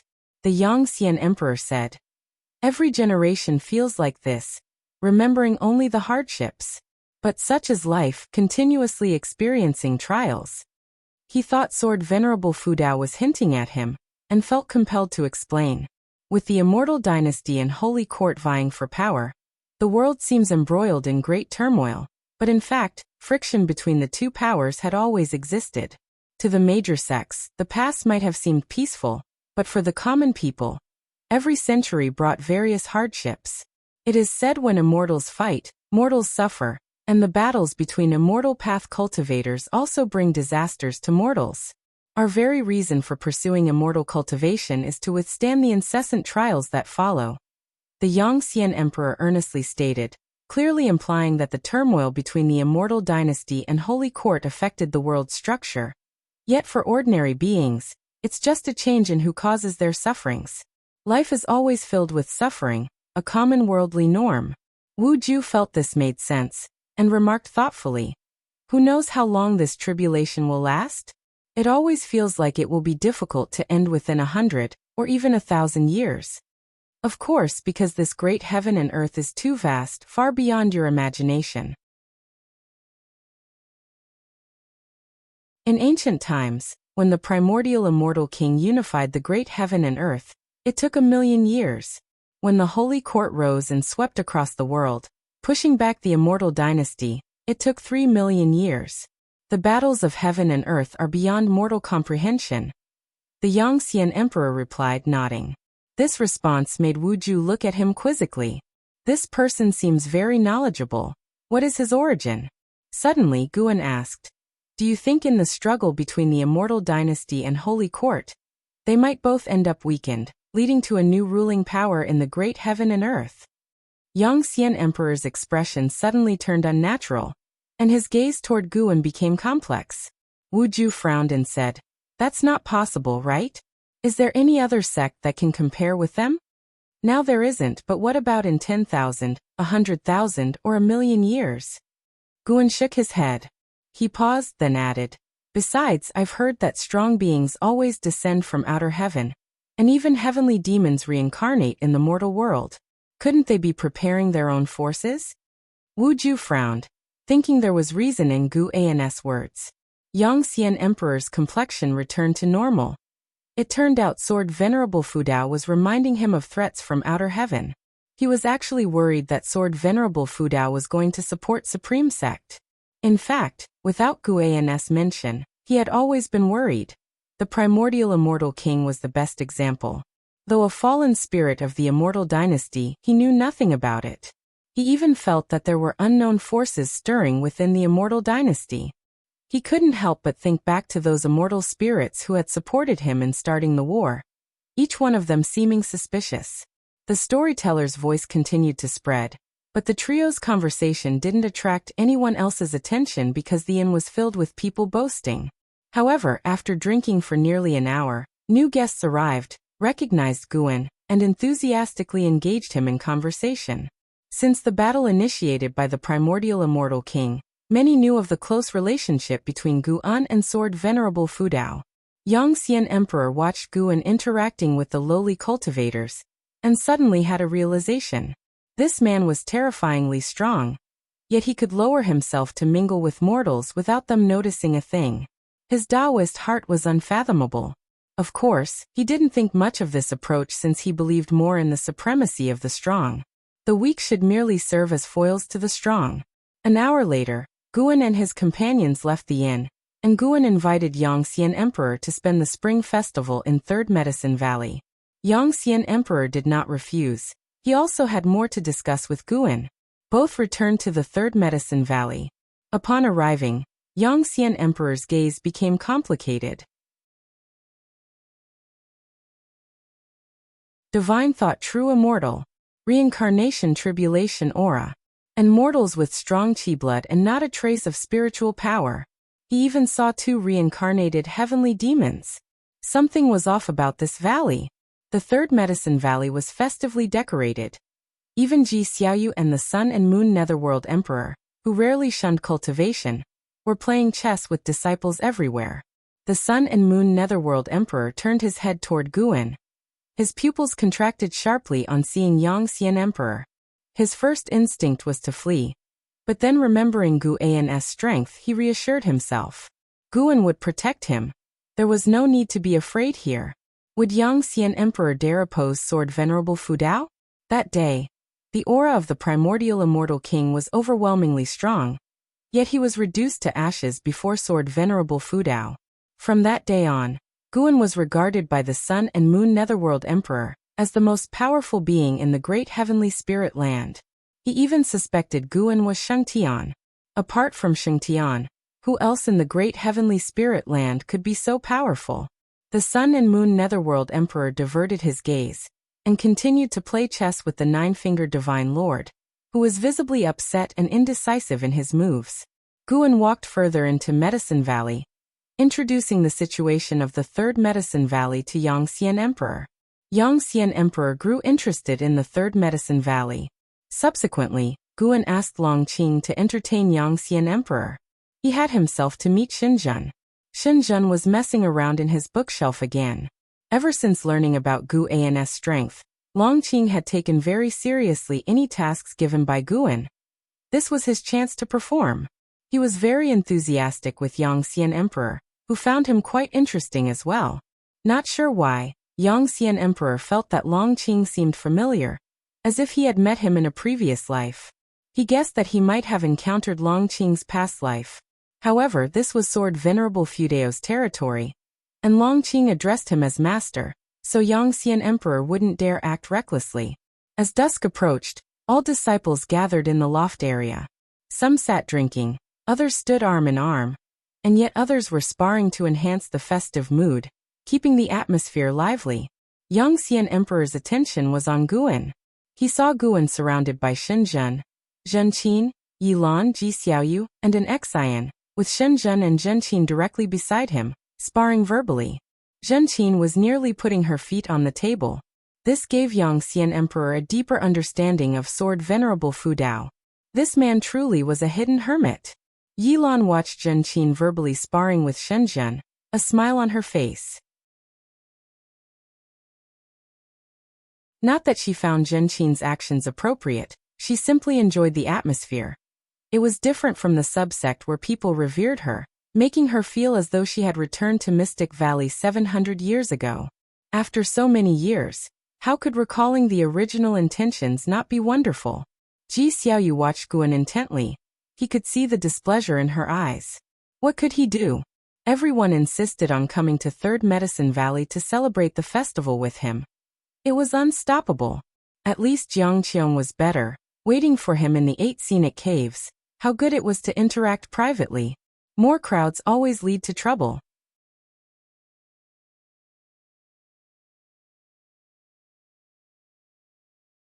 Chapter 425 Xianyu Divine Dynasty, Sky Demon Great Sect. After the festival, Guan went to Mystic Valley on his own. He wasn't worried about Yongxian Emperor causing trouble in the Third Medicine Valley. If Yongxian Emperor dared to entertain such thoughts, Guan could make him disappear in an instant, even erasing all his karma, making all beings forget the Yongxian Emperor ever existed. When Shengtian and Jiangshi saw Guan, they were extremely excited. Guan had initially planned to just go through the motions, but he didn't expect them to be so thrilled. Thus, Guan let the two of them demonstrate their recent cultivation results, then gave them guidance one by one, to their immense surprise and delight. After fussing around for an ancient hour, Guan finally entered the 8 scenic caves. He emerged from the grotto and in the distance he saw the immense green vine tree, with a young woman in green, swinging under it. It was Jiang Qiong. She was barefoot, with no jewelry on her hands, her long hair casually draped over her shoulders, exuding an aura of pure innocence, unlike her past demeanor as the demon cultivator of the Thousand Autumn Pavilion. She turned her head, and upon seeing Guan approaching, she couldn't help but snort coldly. As Guan drew near, Jiang Qiong couldn't resist mocking. "Where were you indulging yourself last night?" Guan didn't indulge her, and replied gruffly, "Do you need something from me? Aren't you the sect master of Juhua sect? I heard your sect also celebrates the Spring Festival. Shouldn't you be overseeing everything?" "What's there to oversee? I've raised so many people. It's time I took a break," huffed Jiang Qiong. She stood up, her feet pressing into the grass. Her eyes gleaming. She suddenly lifted her right foot, trying to brush the grass off onto Guan, but he dodged it. "So I've heard you calling yourself Sword Venerable Fudao?" Jiang Qiong watched Guan closely, her eyes sparkling. She had intended to catch him off guard, yet Guan had still avoided it. This kid really was no ordinary person. Guan kept his distance and countered, "Indeed, what about it?"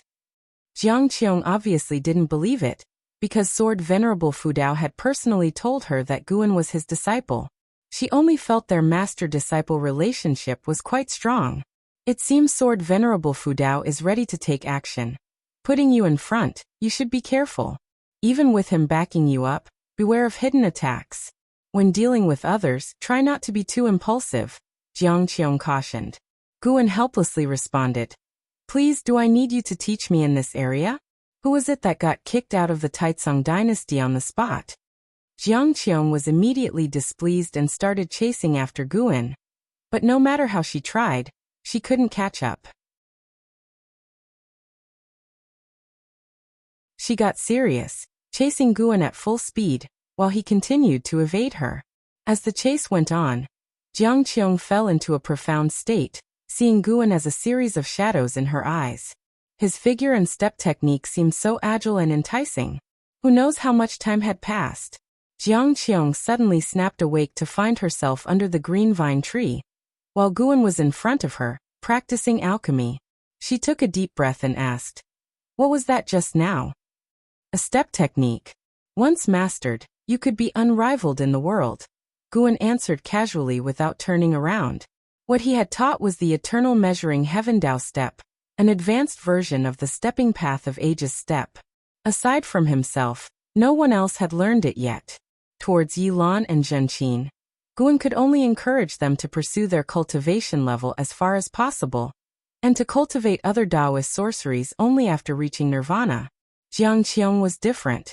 Her maximum lifespan was over 5,000 years. She would certainly achieve nirvana, so learning divine skills in advance wouldn't delay her cultivation.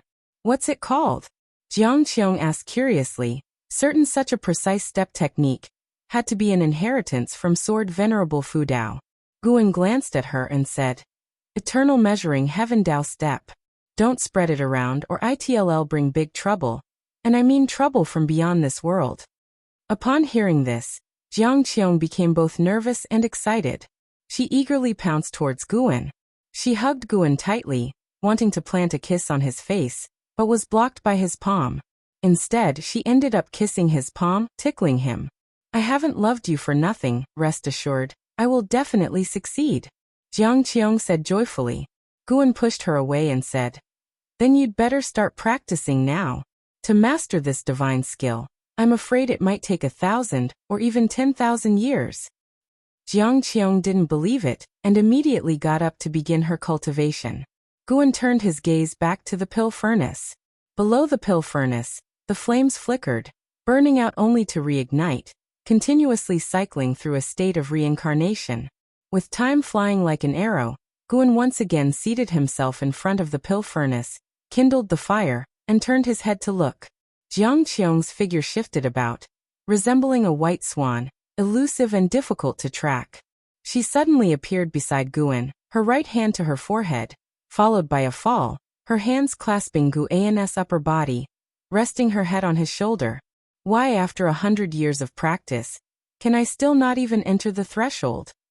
Jiang Qiong said in anguish.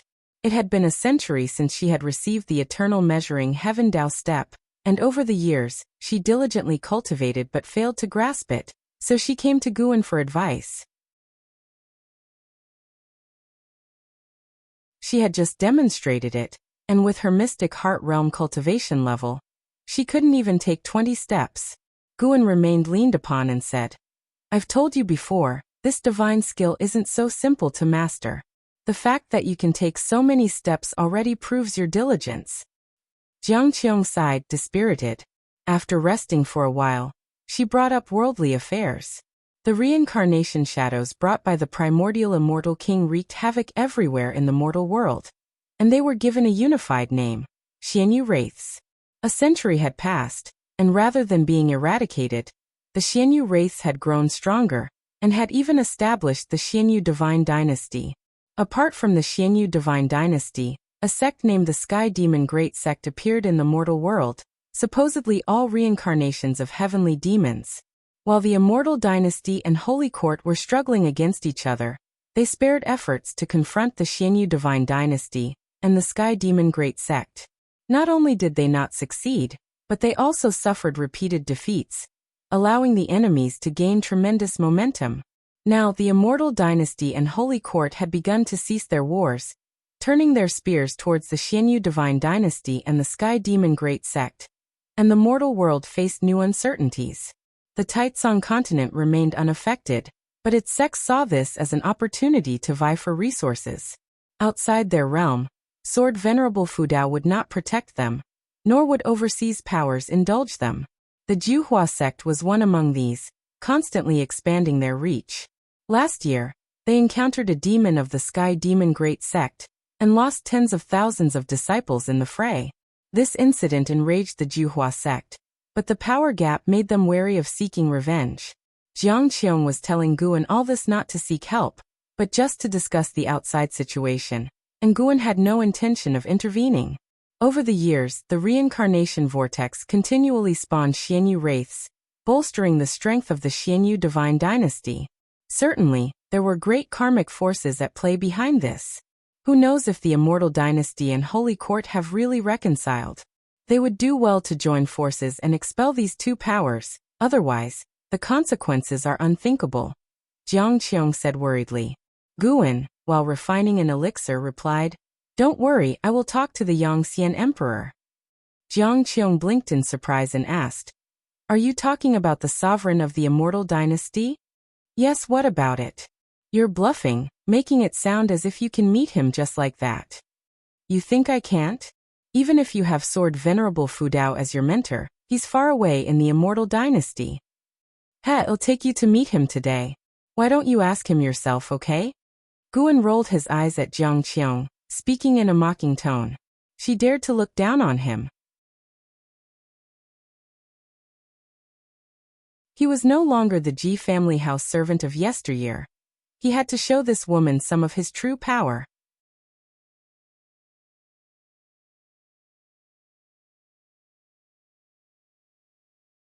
Chapter 426. The Orthodox of Heaven and Earth. Guan brought Jiang Qiong to the Third Medicine Valley, and they made their way to the dojo. Along the way, Jiang Qiong looked around curiously, intrigued by the current state of the Third Medicine Valley. Since the news about Guan's connection with Sword Venerable Fudao had spread, more people had been coming to the Third Medicine Valley, and the Supreme Sect had expanded it, continuously increasing the number of disciples in the valley. Now, the number of Medicine Valley disciples had surpassed 4,000. At first glance, the Third Medicine Valley seemed like a sect. Jiang Qiong sensed many cultivators with a stronger presence than herself, which made her even more curious about Guan's current status. Guan approached a senior disciple from behind and tapped him on the shoulder, signaling him to leave. The senior disciple, upon seeing him, immediately felt relieved, quickly stood up to salute, then hurried away. Guan sat down and looked across at the Yongxian emperor, asking, "You've been here for 100 years, aren't you going back?" Jiang Qiong stood next to Guan, casting a strange look towards Yongxian emperor. Could it be that the emperor of the immortal dynasty was him? Although the Yongxian emperor had concealed his cultivation level, the sheer grandeur he emanated was extraordinary. Yongxian emperor looked at Guan and smilingly asked, "Go back for what?" Comprehending the great Tao here is quite good. He had been in Third Medicine Valley for 100 years. Initially, he was curious why Sword Venerable Fu Dao would choose to stay hidden in such a modest place, but gradually, he was attracted to the lifestyle here. The disciples working, cultivating, falling in love. Their every action symbolized the laws of the great heaven and earth. Everything in this Medicine Valley seemed to contain some aspect of the Taoist intent. His feelings were not a mere illusion, but were influenced by Gu An's Tao fruit in the surroundings. The so-called Tao fruit is also a pathway of Tao, representing the fruits of chasing the Tao by living beings. Even though Guan had concealed his cultivation level, the aura of Xianyuan Zizai Xian still prevailed, and his Xianyuan Tao fruit also influenced everything around him. This was why the Medicine Valley disciples' cultivation speed was increasing, with geniuses emerging almost every year. These geniuses might not stand out in today's Supreme Sect, but would have been famous 800 years ago and heavily nurtured by the sect. Guan was also aware of his own impact on the surroundings, unable to control it. He only opted to feign ignorance, kind of a care towards the people around. Now that the Xianyu Divine Dynasty and the Sky Demon Great Sect have emerged, the threat to the Immortal Dynasty, the Holy Court, and even the whole world is not small, Guan stated, then glanced at Jiang Qiong. "You are normally quite talkative. Why the silence now?" Jiang Qiong was skeptical and didn't just blurt out anything, plus she never really intended to seek out the Yongxian Emperor. She just wanted a topic to discuss with Guan. Yongxian Emperor replied, "The world is in chaos. It's normal for variables to emerge, let them be." He watched Guan make his move on the board, his gaze subtly changing. He was about to win this game, but with Gu An's move, the situation on the board shifted. Though it wasn't a resurrection from death, it made him sense danger. It seems the Immortal Dynasty is not shouldering the mission of all living beings, rather pursuing the victory of the major trends. Guan muttered with a slight smile. Yongxian Emperor perceived the implications in his words. He didn't avoid them but rather said, "In different periods, the targets pursued will vary. Whether it's the Immortal Dynasty or the Holy Court, when they first rose, they surely won the hearts of the people and shouldered the mission of protecting all living beings. But once you unify the world and become the Lord of all, you will become the common enemy of all beings in misery. There's no power in this world that can satisfy all living beings. From my perspective, the Immortal Dynasty should pursue other things, like the legitimacy of the great heavenly spirit land." Guan remembered the Immortal Dynasty's spirits once said that the Holy Court was established by beings from outer heaven. For the Immortal Dynasty, no matter how well the Holy Court did, they wanted to overturn it, as it concerned the honor and disgrace of the Immortal Dynasty. Some things are more important than peace. After hearing this, Guan made no comment.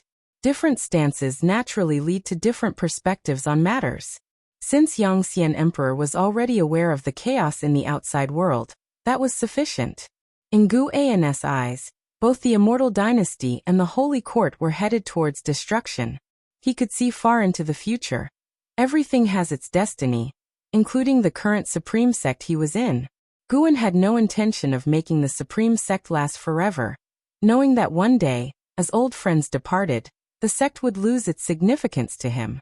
Without the Supreme Sect, he could still flourish elsewhere. He wasn't worried at all. The deeper he delved into causality and fate, the fewer burdens Guan felt. Of course, Guan did not resist this change in mentality.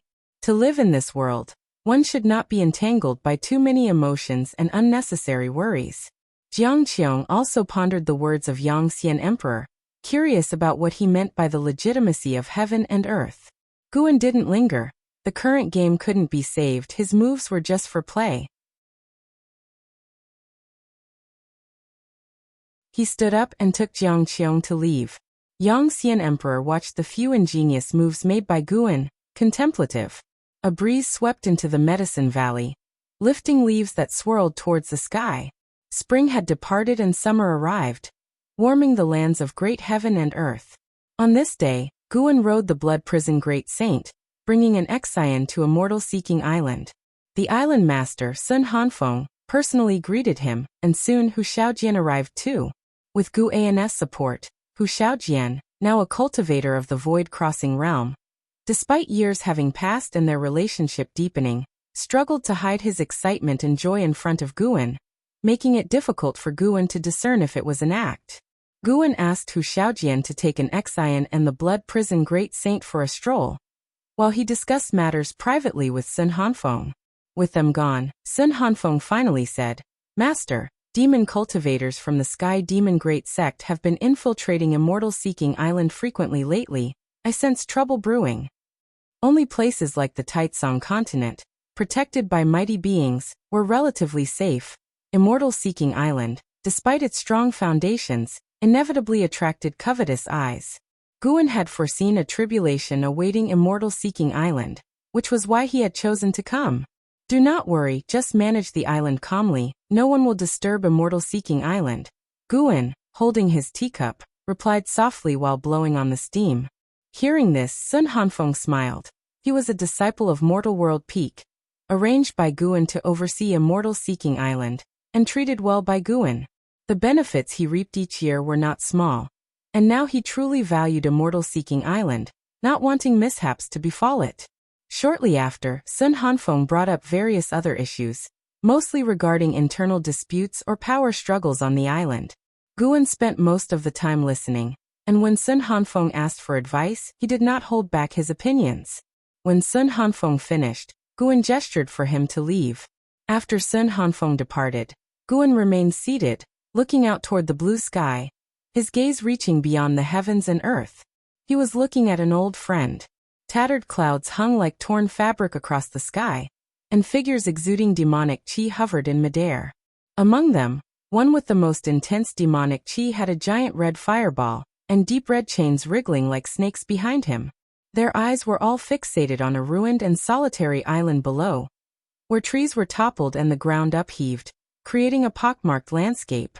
Dressed in black, Leia stood atop a pile of rubble, with a sword in his right hand and Divine Exotic City in his left, while Divine Exotic Immortal Spirit perched on his shoulder. "Zhao Xuehe, is that all the capacity you have? Capturing me won't be that easy," Leia taunted loudly, a cold expression between his brows. Zhao Xuehe stood in front of the red fireball, toying with the chains around him, an indifferent expression on his face, as he looked down at Leia. "Leia, how long can you last relying on the power of Divine Exotic City? Join the Sky Demon Great Sect. Holy Court is not for you. You must sense the weariness of Holy Court. Without Xingtian, the chaos in Holy Court holds no merit for nurturing you." Leia frowned slightly upon hearing this. He had been in the holy position within Holy Court for many years, but had not reaped significant benefits. Recently, the chief fortune of his position was extracted, making his cultivation unstable. He had no choice but to venture out, partly to clear his mind. As Zhao Xuehe raised his right hand towards the sky, he said, "The sect hierarch of Sky Demon Great Sect has yet to arrive here. When he does, he will transform this realm. There's not much time left for you. If you don't leave Holy Court soon, you'll perish along with it." Leia, frustrated, retorted, "So? Is living a lowly life really better than death?" At this, a fierce light flashed in Zhao Zuhi's eyes. Leia said no more and tossed Divine Exotic City upwards. Quickly enlarging, it enveloped the whole island, emitting black mist from which divine souls and peculiar ghosts emerged, even revealing a colossal figure wielding an axe, instantly suppressing the momentum of the Sky Demon Great Sect's side. Divine Exotic Immortal Spirit stood on Leia's shoulder, howling as if taunting the enemy. Zhao Xuehe huffed coldly, placing his right hand to his mouth, beginning to chant a spell. As he chanted, his own mana surged out, entering the red fireball behind him, which spouted explosions of intense flames and weird black spots wriggling on its surface. Just as the ghostly army burst forth from divine exotic city, the red fireball suddenly opened a chilling eye, freezing the whole realm as everything came to a standstill. While sipping tea, Guan observed that the Sky Demon Great Sect indeed possessed something powerful. Utilizing the power of the silent destruction domain, he secretly passed mana to divine exotic immortal spirit. The stronger it became, the stronger divine exotic city would be, leading both parties into a stalemate. He had noticed some mighty beings stirring within the silent destruction domain, eyeing the great heavenly spirit land. These entities only dared to peer and feared to step into great heaven and earth. This disappointed Guan. The Sky Demon Great Sect borrowed the power of the silent destruction domain, while Xianyu Divine Dynasty tapped into the power of the reincarnation vortex. Both forces still tested the waters, uncertain whether they feared him or Xingtian.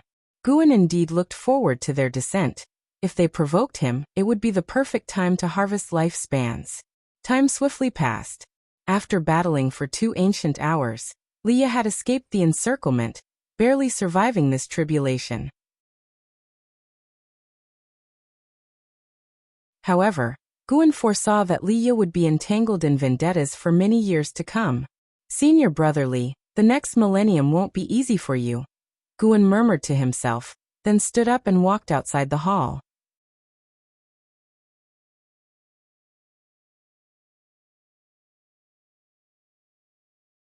Chapter 427.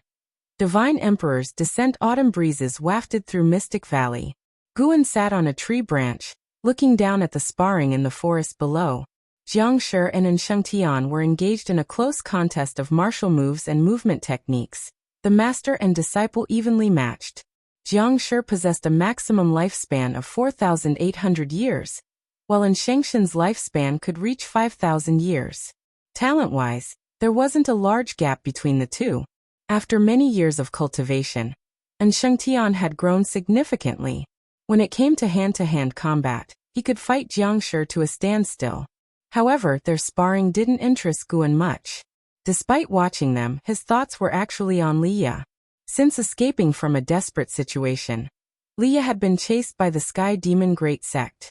Fortunately, no particularly strong entities had set their sights on him yet, and the strongest among his pursuers were only at the wandering immortal realm. Leia was currently engaged in battle.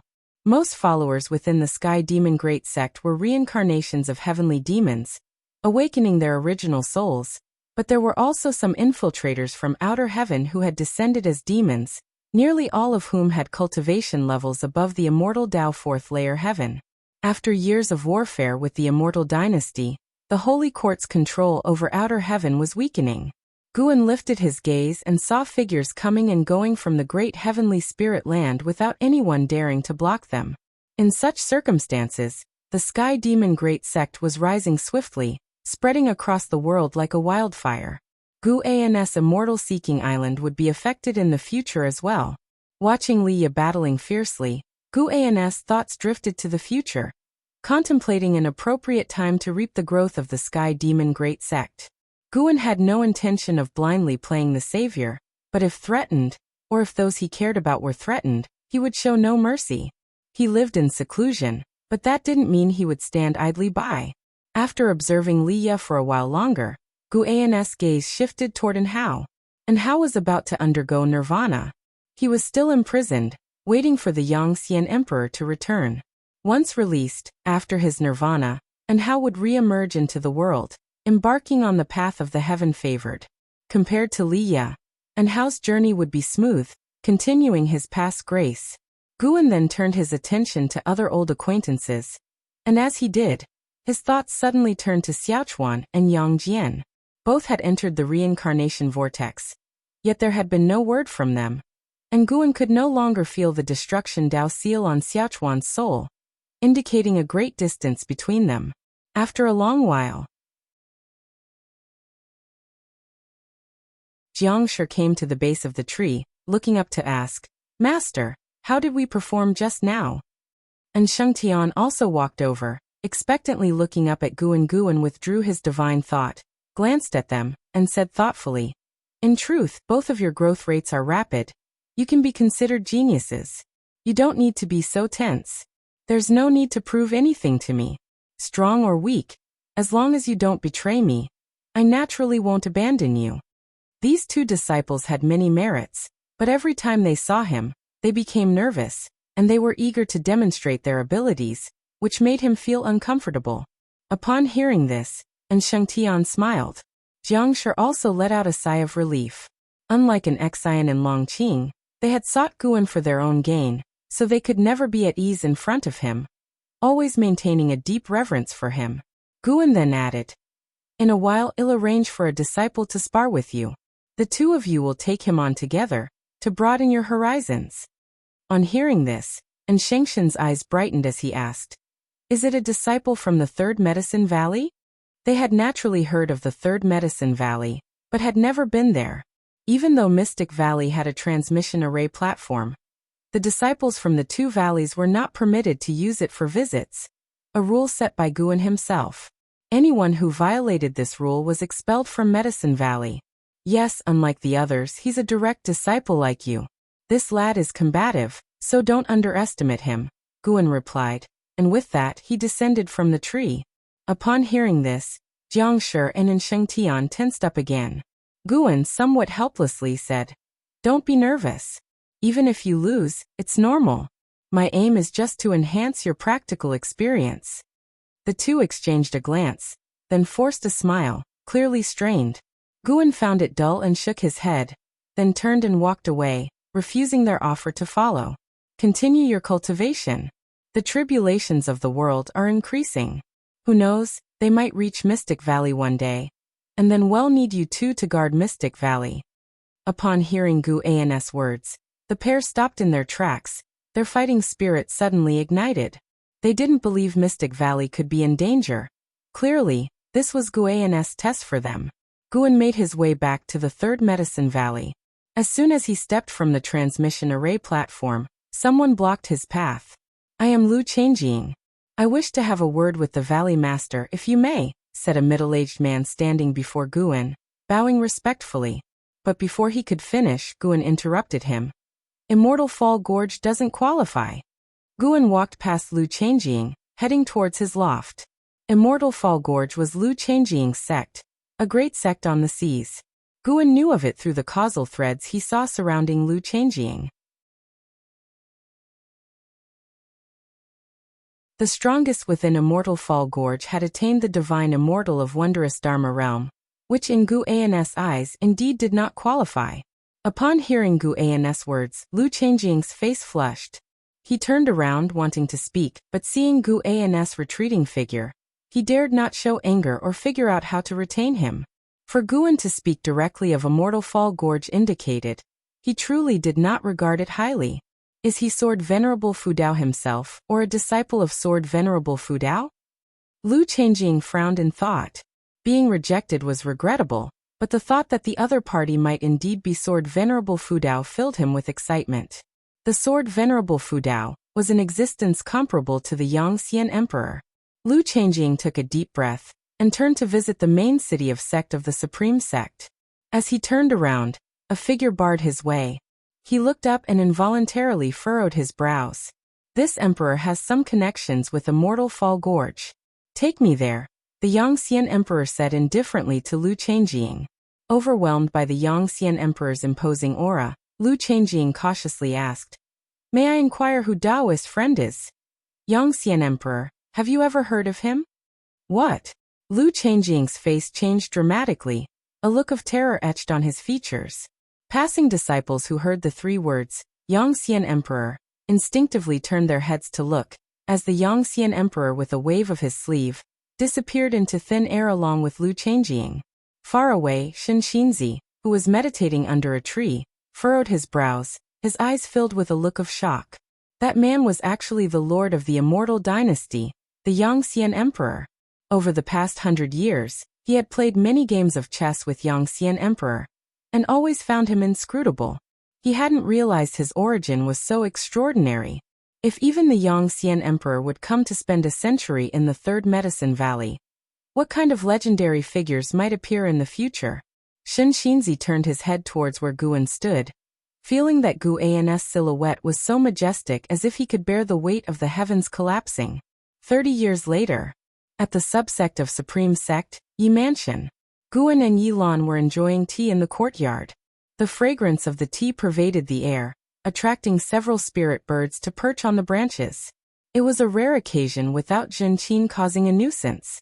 Guan and Yilan were both enjoying the moment. With one hand propping her chin, Yilan looked at Guan and asked with a smile. Recently, Su Jia from your third medicine valley has become quite famous. Even the news has reached our subsect, hasn't it? That kid's talent is indeed outstanding. He's really brought honor to the third medicine valley, Guan responded with a smile. Su Jia had become a master disciple after only 5 years in the third medicine valley. Guan did not give him personal guidance. He received the same treatment as the other disciples.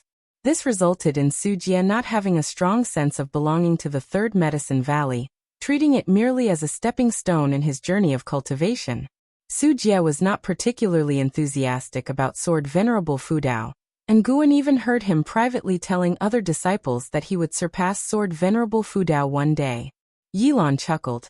More and more geniuses have emerged from the third medicine valley over the years, and your disciples all show up under my command. Her eyes held admiration as she looked at Guan. Even setting aside the fact that Guan was a disciple of Sword Venerable Fudao, she had always respected his own capabilities. Ever since they were young, it seemed there was nothing that her senior brother couldn't do. Then I'll have to trouble you to look out for them more.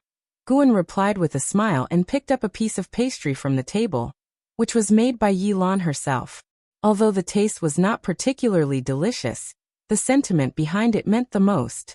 Yilan curiously asked, would you say Su Jia is your most outstanding disciple? Su Jia, with his lifespan limit of 9,000 years and dazzling talent, was someone Yilan also wished to recruit. Guan shook his head and said, how could that be? My most talented disciple is currently making a breakthrough.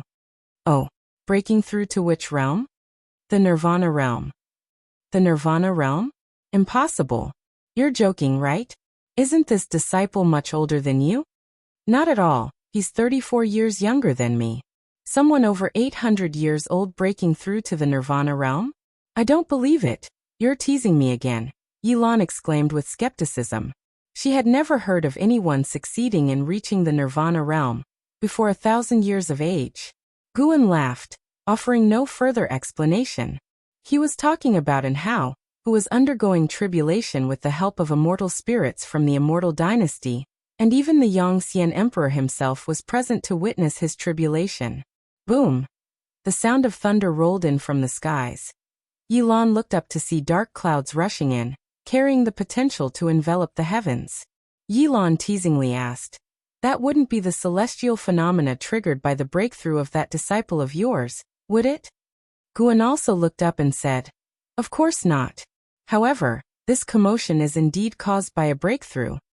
The holy minister was making a breakthrough, advancing to the free immortal realm. Guan sensed it was going to be an interesting event. With the eruption of this phenomenon, many powerful existences quickly flew towards the holy court. The immortal dynasty, the Xianyu divine dynasty, and the sky demon great sect certainly wouldn't let the holy minister have a peaceful tribulation. After a quick calculation, Guan realized that the future held new variables. A free immortal could change the fate of the world.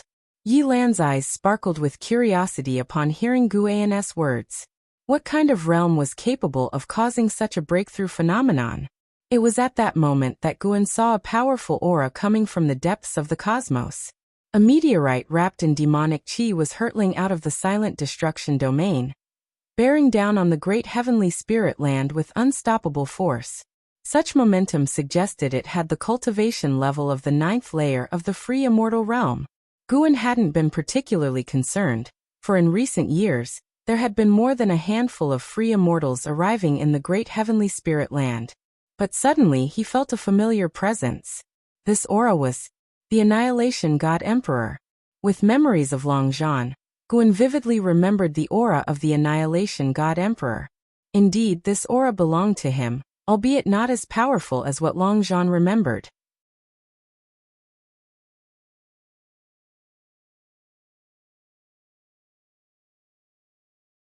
Chapter 428 Long Qing's fear. Holy Minister broke through. Annihilation God Emperor descended.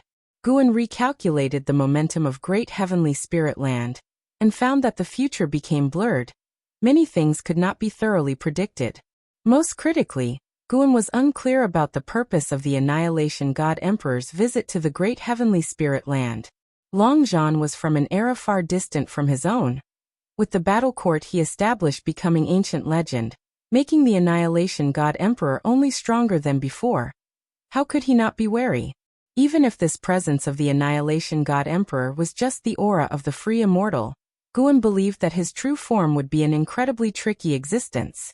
Under Gu An's watch, the meteorite carrying the aura of the Annihilation God Emperor rapidly approached the great heavenly spirit land. The powerful beings within the great heavenly spirit land were also alarmed by the Annihilation God Emperor, all using divine thought and divine sense to probe, but no one dared to obstruct the Annihilation God Emperor. Within the holy land of the Holy Court, vast heavenly thunder covered tens of thousands of miles of sky. The Holy Minister amidst the tribulation looked up, his eyes revealing a wary expression. He knew his crossing of tribulation would bring trouble, but he had not expected such a powerful being to come. The aura of the Annihilation God Emperor reminded him of the primordial immortal king from before. He cursed the heavens for being unfair, but at this point, he could only grit his teeth and break through. Once the heavenly tribulation began, there was no turning back, either die or succeed in crossing. He leveraged the chi fortune of the Holy Court to break through. He could not afford to lose, because if he failed, the entire Holy Court would suffer greatly. Chi fortune connecting every living being of the court. Rings upon rings of grand formations guarded the Holy Minister, dazzling and emitting vast and infinite pressure, countering the heavenly might, stirring chaos in the heaven and earth rules, which also caused the surrounding mountains and oceans of the Holy Court to trigger cataclysms. Under the Holy Minister's gaze, a meteor streaked across the sky, the celestial thunder unable to obscure the meteor's brilliance. At this moment, not only the Holy Minister saw the meteor, great cultivators and demons from various powers across the land also saw it.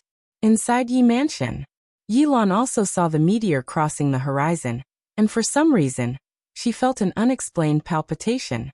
She couldn't help but look towards Guan and asked, "Did you see that meteor just now?" Guan nodded, said, "Did you make a wish?" Yilan gave him a glance, a worried expression across her brow, said, "At that moment just now, I was inexplicably scared." Could it be another demon from outer heaven descending? Guan chuckled and said, "What's there to fear? When has the Supreme Sect ever encountered such calamity? I've always felt quite at peace. The danger lies in the overseas realms." "That's not the right way to think. We can't always rely on others. The sword Venerable Fudao will leave eventually." Yilan shook her head.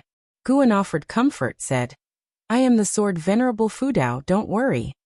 She laughed upon hearing this, said, "Really? Then can Senior teach me divine skills?" "It's not impossible, say something nice." "Want to hear something nice?" Yilan gave Guan a flirtatious smile, then stood up and walked towards him. Guan hurriedly raised his hand and said, "I was joking." "Humph, I took it seriously." Boom! The meteor, enshrouded in blazing flames, shattered the sea of clouds, crashing down upon the mountains with terrifying momentum, instantly crushing miles of mountains and forests. Bright light bursting forth, rolling dust rose into the air, like a massive wall of dust pushing towards the distance, destroying everything in its path. The earth shook and trembled, as if it were the apocalypse. As this force spread to the horizon, terrifying waves of flame emerged at the center of the explosion, seeming to burst through the sky. This power from beyond wreaked havoc on all upon the land, merciless and brutally cruel. After an unknown period, the roaring between heaven and earth ceased, but the rolling dust continued to churn, just without its former intensity. A figure stepped out from the dust, clad in a black robe overlaid with black scale armor shimmering with a cold light. He wore a fierce helmet with two horn-like blades pointing to the sky. Below the helmet there was no face, only pitch blackness, akin to a lifeless black hole. With each step, the gravel beneath his feet turned to dust. The surface revealed magma patterns, terribly fearsome. He stopped walking, looked up, still pitch black under the helmet. Without eyes, it was unclear what he was looking at, or perhaps what he was sensing.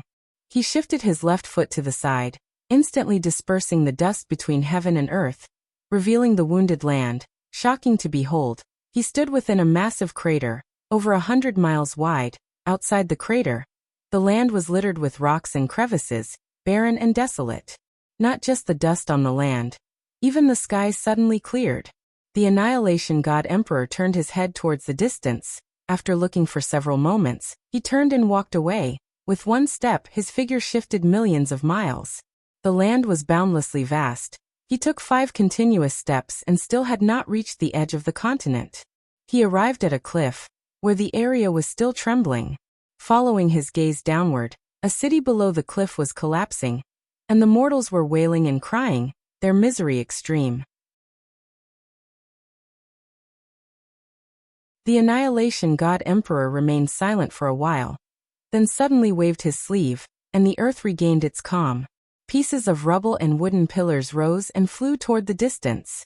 After doing all this, he disappeared on the cliff. The cries beneath the cliff abruptly ceased, and the whole world fell into silence. In the evening, Guan entered the third Medicine Valley, watching the Annihilation God Emperor travel the other side of the world, temporarily unable to discern his purpose. The Annihilation God Emperor did not head toward the Holy Court, indicating that he was not attracted by the Holy Minister's tribulation. He seemed more like he was searching for something. Perhaps it was no coincidence, fearing the Holy Minister's tribulation might affect what he was seeking. As soon as Guan entered the valley, Longqing hurried over, his face eager to please, expressing concern and warmth. Get lost. If you can't comprehend, it means the time isn't right, and your mindset is still not stable. Guan glared at Longqing and said thus. Within the Supreme Sect, many believed Guan was a disciple of Sword Venerable Fudao, but many disciples within the Third Medicine Valley, including Longqing, thought Guan was Sword Venerable Fudao himself. This was also confirmed by Shen Xinzi, who now showed extreme respect for Guan, entirely in the manner of a junior. How long must I wait? Why do I have to wait? Longqing asked indignantly. Guan suddenly thought of something. Could it be that the Annihilation God Emperor was here for Longqing? It was very likely. Guan said sternly, "You already know your physique is special. Can't you guess that you might be carrying a significant cause and effect?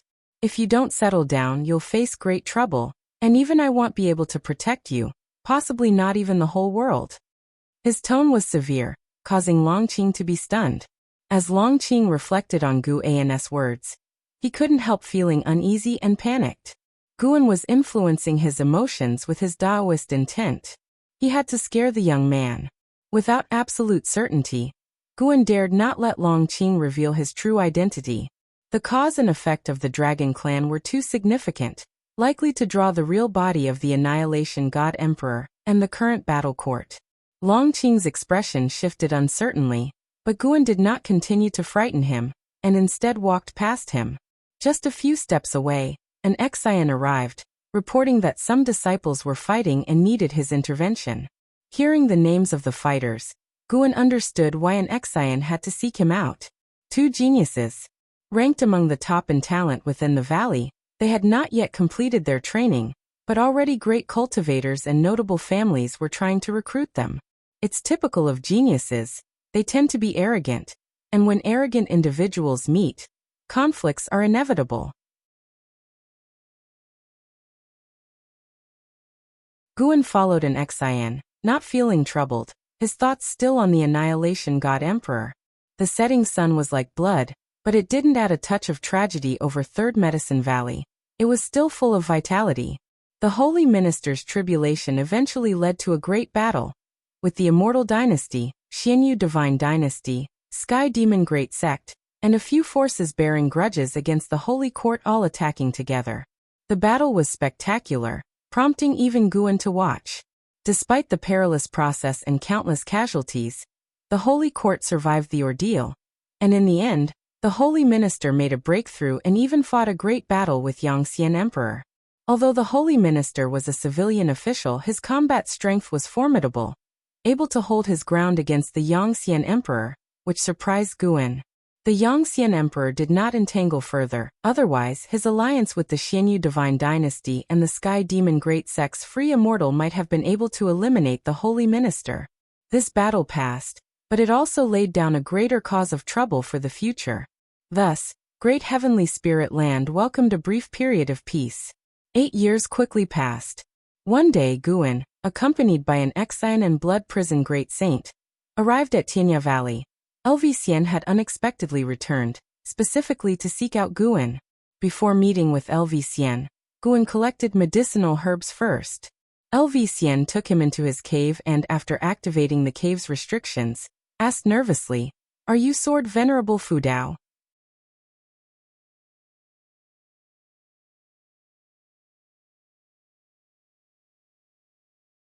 Chapter 429 Heavenly Tao has its own fixed number. Facing Xian's inquiry, Guan raised an eyebrow and said, "So the news has reached your ears?"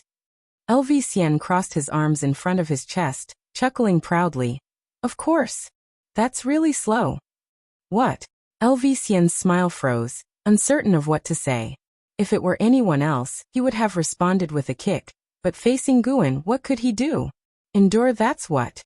Guan found his expression amusing, so he pretended to be mysterious and said, "That's right, I am Sword Venerable Fu Dao.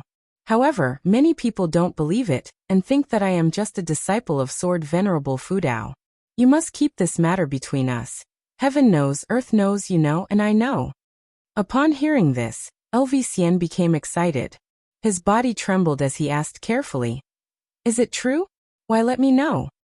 Guan's gaze deepened as he said, "Even though you are no match for me in my eyes, you are the only one who poses a threat to my talent. And Hao doesn't have what it takes. He's too compliant and will stumble eventually. Only those prodigies who survive can be considered strong." Xian was deeply moved, his fists clenched and blood boiling with excitement. Guan was satisfied with his reaction. Winning people over with just a few words. Why not? Then, Guan went and sat down at a stone table to the side. Xian snapped back to reality and hurried to follow. Sitting across from Guan, Xian asked nervously, "Is it your talent, or are you the reincarnation of a great power, or have you concealed your age?"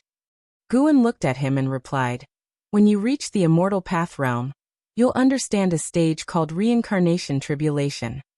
Reincarnation tribulation? Xian was captivated just by the name.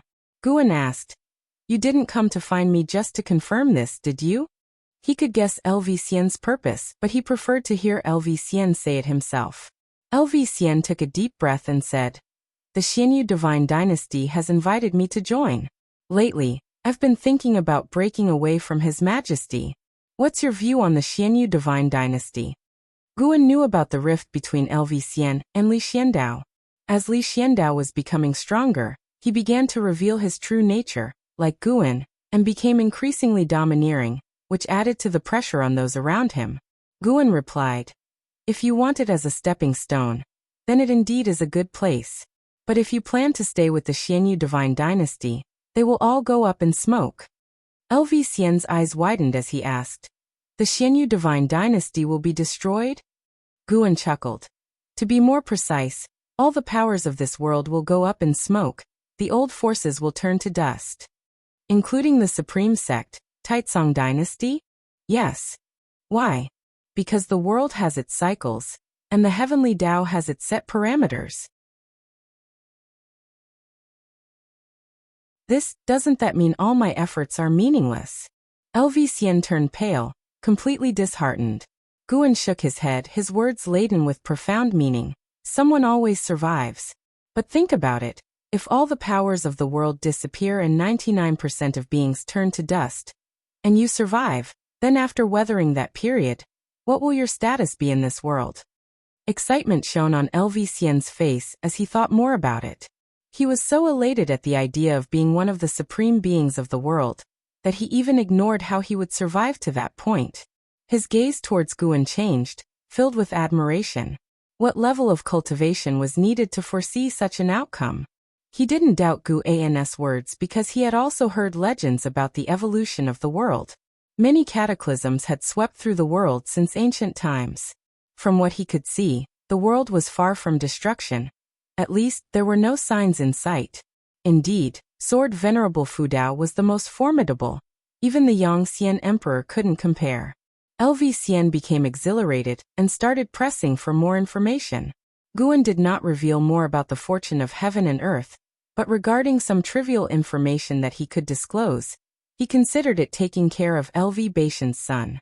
Half an ancient hour later, Guan, accompanied by LV walked out of the cave. Luo Hun watched LV respectful demeanor and couldn't help but laugh. This LV was so proud by nature that even the emperor had never been shown such reverence. It was unknown what abilities this young Guan possessed to make a proud figure like LV submit. Luo Hun watched from a distance, then approached them. "Guan, where is the book?" asked Luo Hun as he reached Guan. Guan casually took out Dream of the Red Chamber and handed it to him, saying, "Green Hero Travel will be after a while. The author went out to make a breakthrough." Luo Hun's old face turned red as he said, "What Green Hero Travel?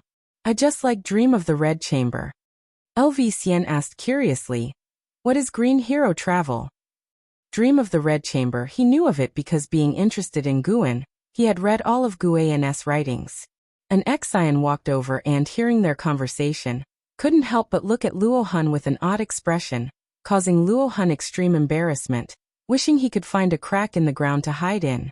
After Guan left Tianya Valley with an Xian and Blood Prison Great Saint, an Xian began disparaging Luo Hun, saying she hadn't expected the esteemed Luo Hun to read such vulgar books.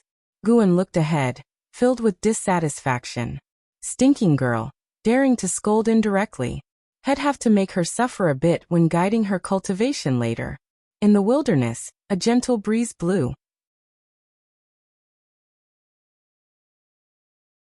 And Hao, dressed like a wandering swordsman, strolled along a mountain path with his hands raised, his sword scabbard resting on his shoulders through the crook of his arm, his head tilted back, looking carefree.